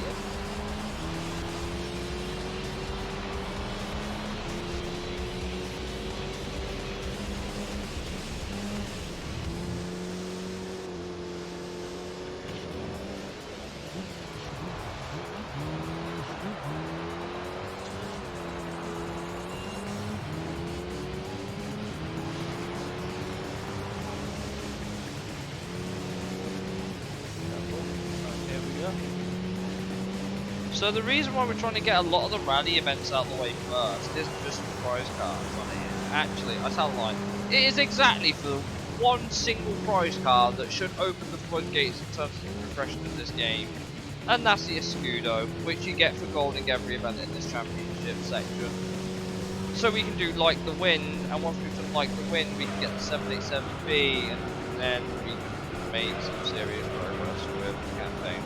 Because we'll have a car fast enough to compete and shit.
I think we've got a little bit of getting used to do with this Evo, but I'm sure we'll be fine.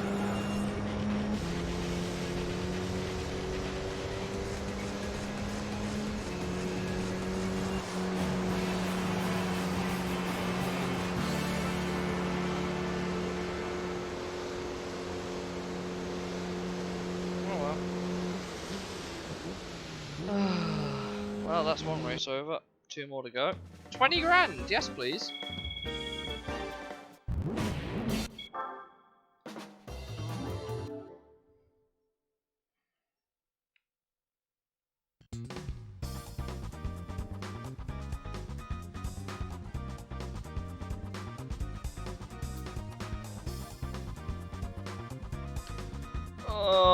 Okay.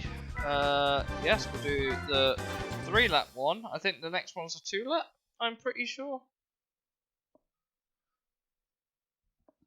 Interestingly, this used to be called, like, the Swiss Alps track, I'm pretty sure it used to be called Smoky Mountain South. I'm pretty sure.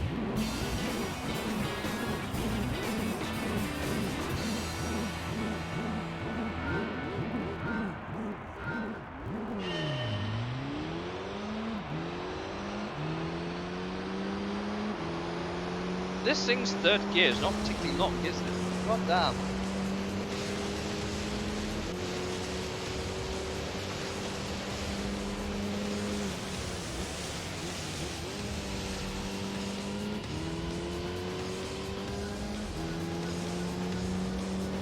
Round the bend.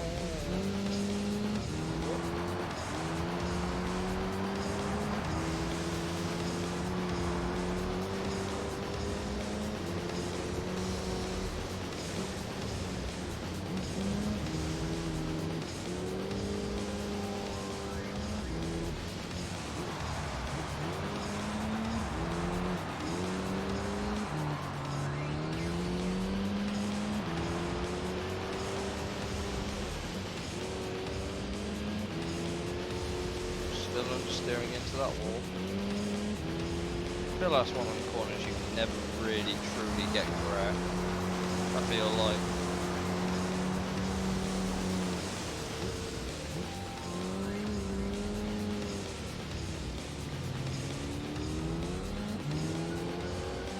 Nice late apex there.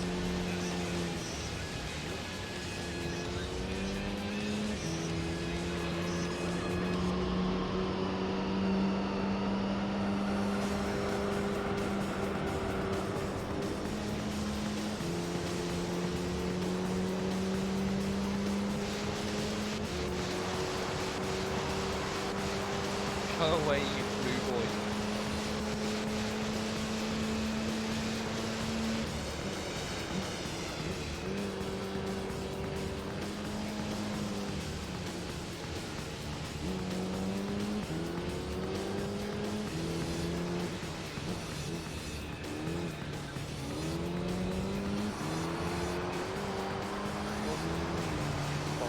Wall.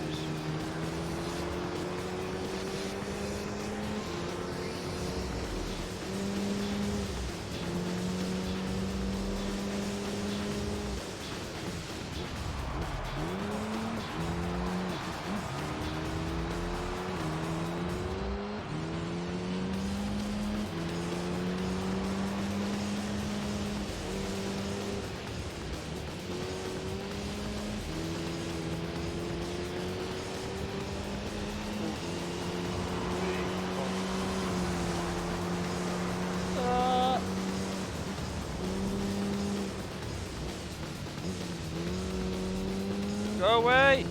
I want my victory. Please, Subaru. Let Tommy have one more.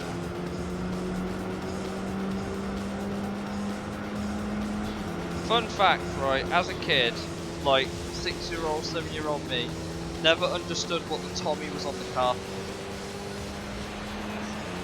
There's a fun fact for you. I didn't actually realise it until I switched to Tommy Magnum. But hey, I guess that could be... Whee! Bonk.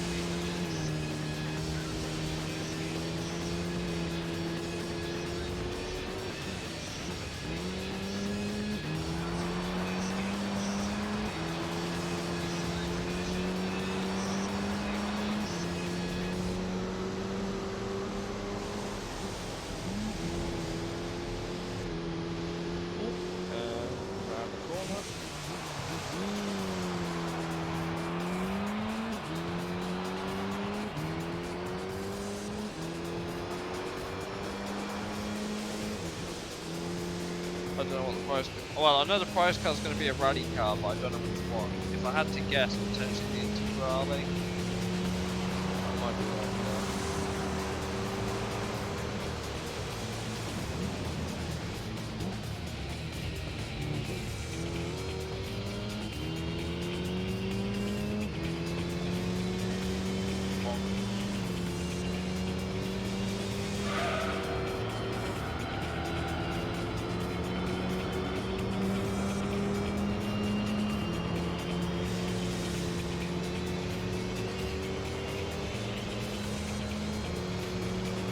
Woo! We nailed it. We only gained like a second on the Impreza. What the fuck?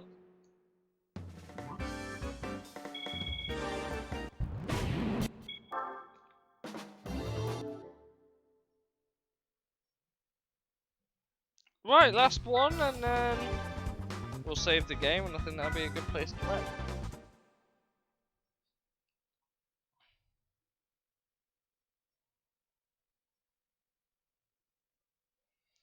Two laps, so it's not as long.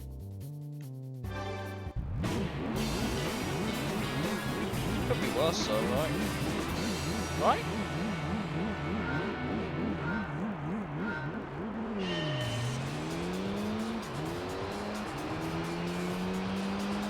Oh, I didn't realise it was that slow.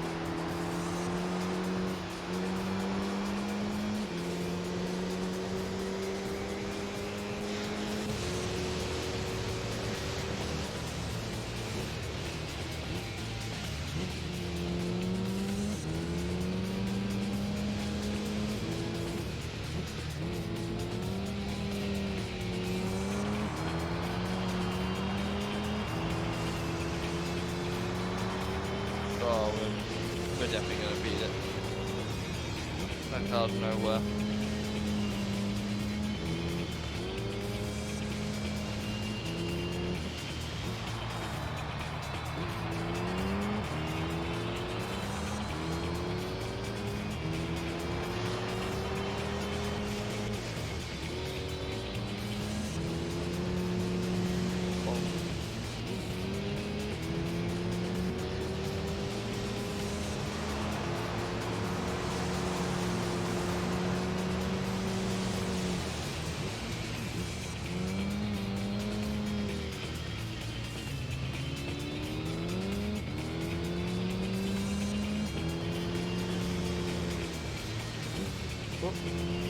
Careful.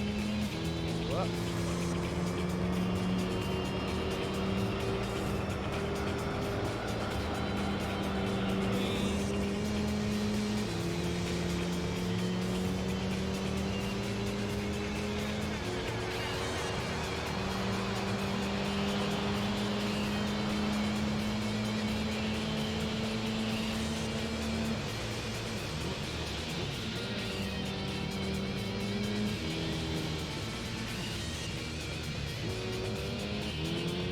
Mid-driving snack.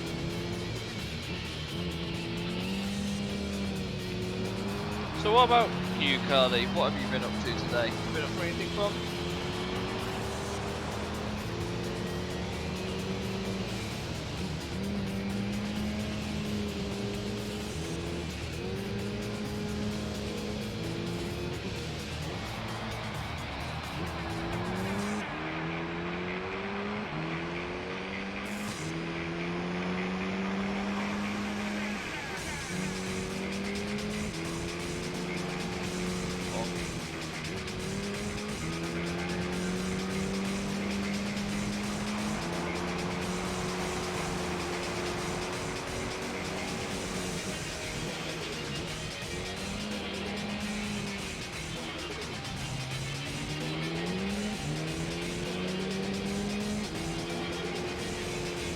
to a degree, I can see why the line where you go really, really deep into that hairpin and take a super like apex is because you can then kind of like get the power down and just go in a straight line.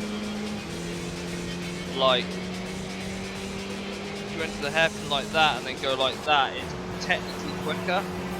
But if you go in the way I do, you have to compromise your entry in, but you carry more mid-speed, which I think for the long sweeping nature of that corner works a little bit better, but maybe it's just me.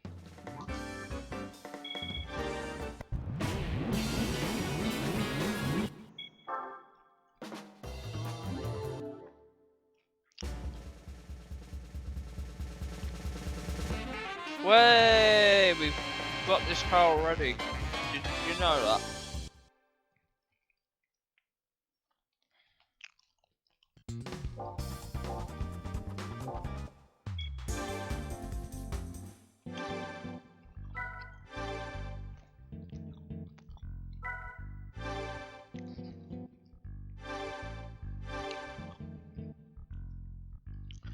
To be fair, I don't know why I'm worried about keeping one like upgraded, one not, because at the same time, you can go into run settings, load a track, go into the settings and take all the upgrades off.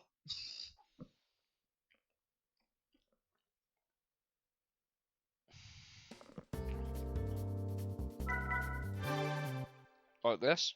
You just go into change parts and then turbo, you just go normal. Drops it back to what it should be.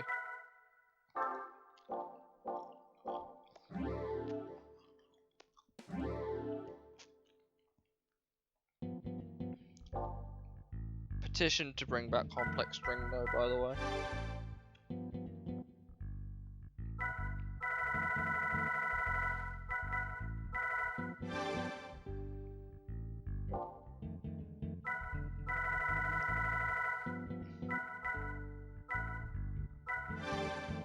Well, that one's done some more K's than this one now, hasn't it? I'm all for getting rid of that one, to be honest. Because then it doesn't look like I have so many Mitsubishis together. In saying that, Toyota.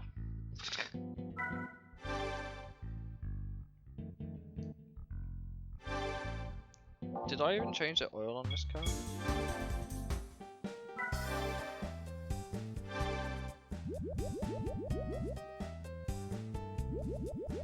Did I even change the oil on this car? I don't even know. Oh, I must have, because it's only still at 464.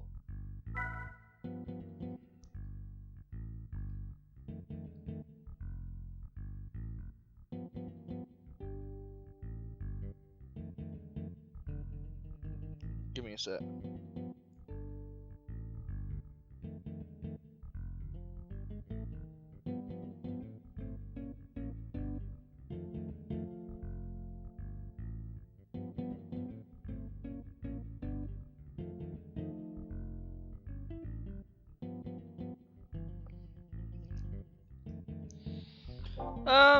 Okay then.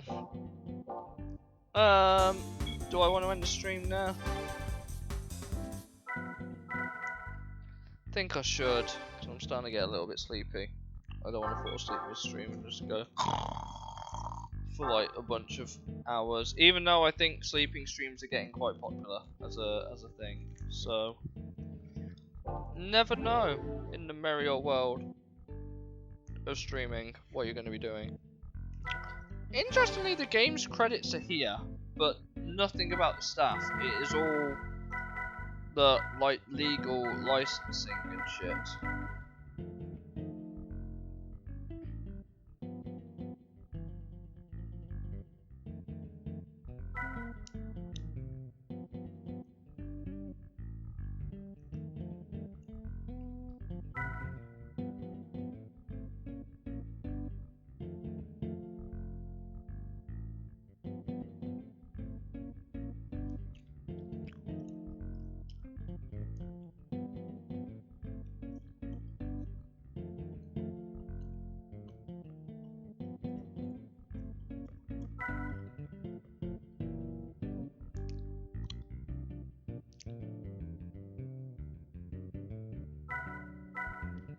Sloggy.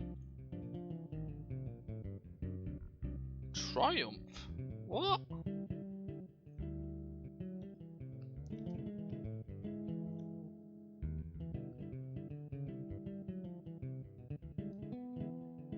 True, Subaru under Fuji Heavy Industries.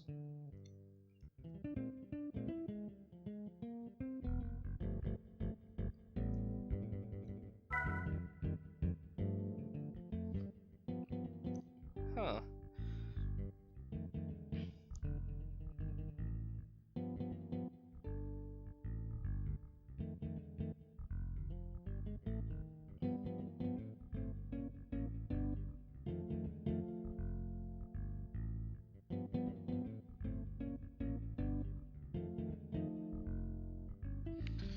Pennzoil Quaker State?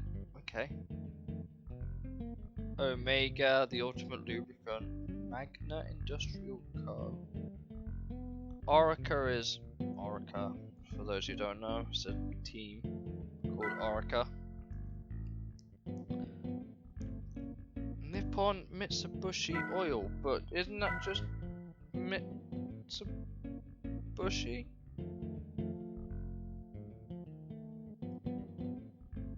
Huh? Oh yeah, I forgot the Mini was under Mini is a trademark of BMW AG, so they owned Mini in 2000 at the very least.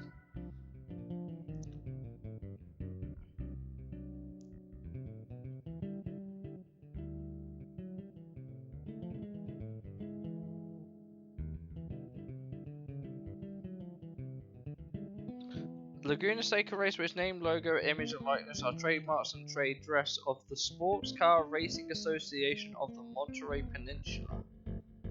That is a mouthful.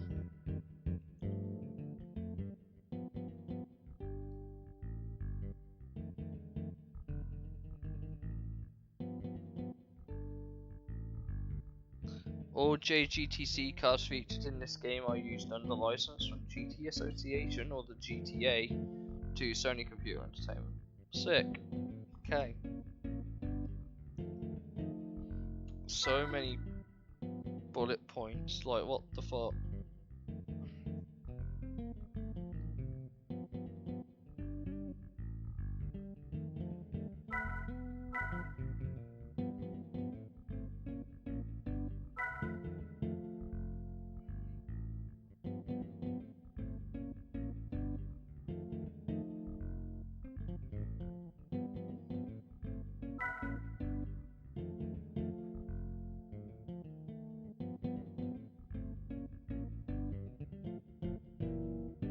I love all the legal shit where half of it is like alphabeticalized for legal reasons. Oh my god, how did I not know that? .be is the trademark of Belgium and is used with permission from the Ministère des Affaires étrangères,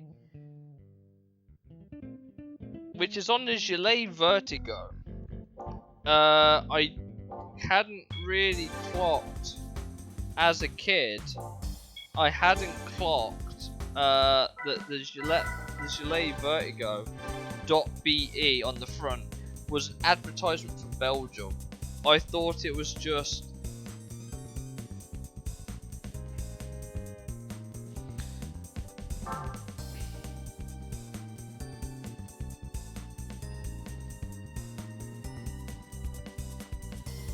God, what was I doing?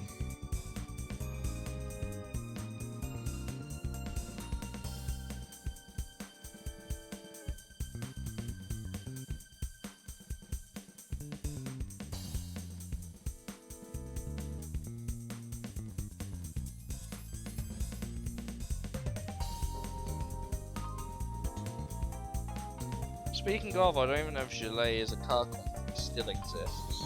Don't actually know.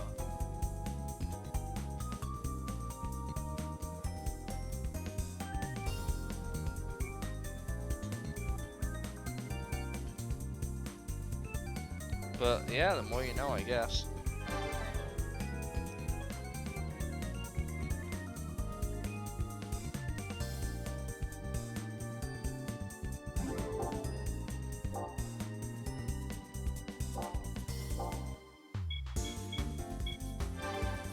let's save the game and call it a night, yeah?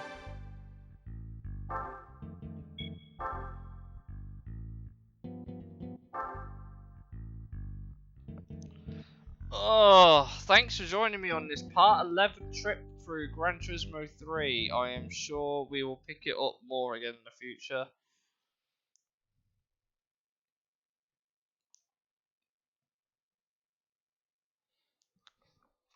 But hey, it could be worse. We got some rally events done. We went and beat up some Altezzas. So all is good, right? Like, can't get any better than this, I am sure. But whatever you're doing this evening, guys, have a wonderful, wonderful evening, and I'll see you all in the next one, whenever that will be. Hopefully, with a bit of luck.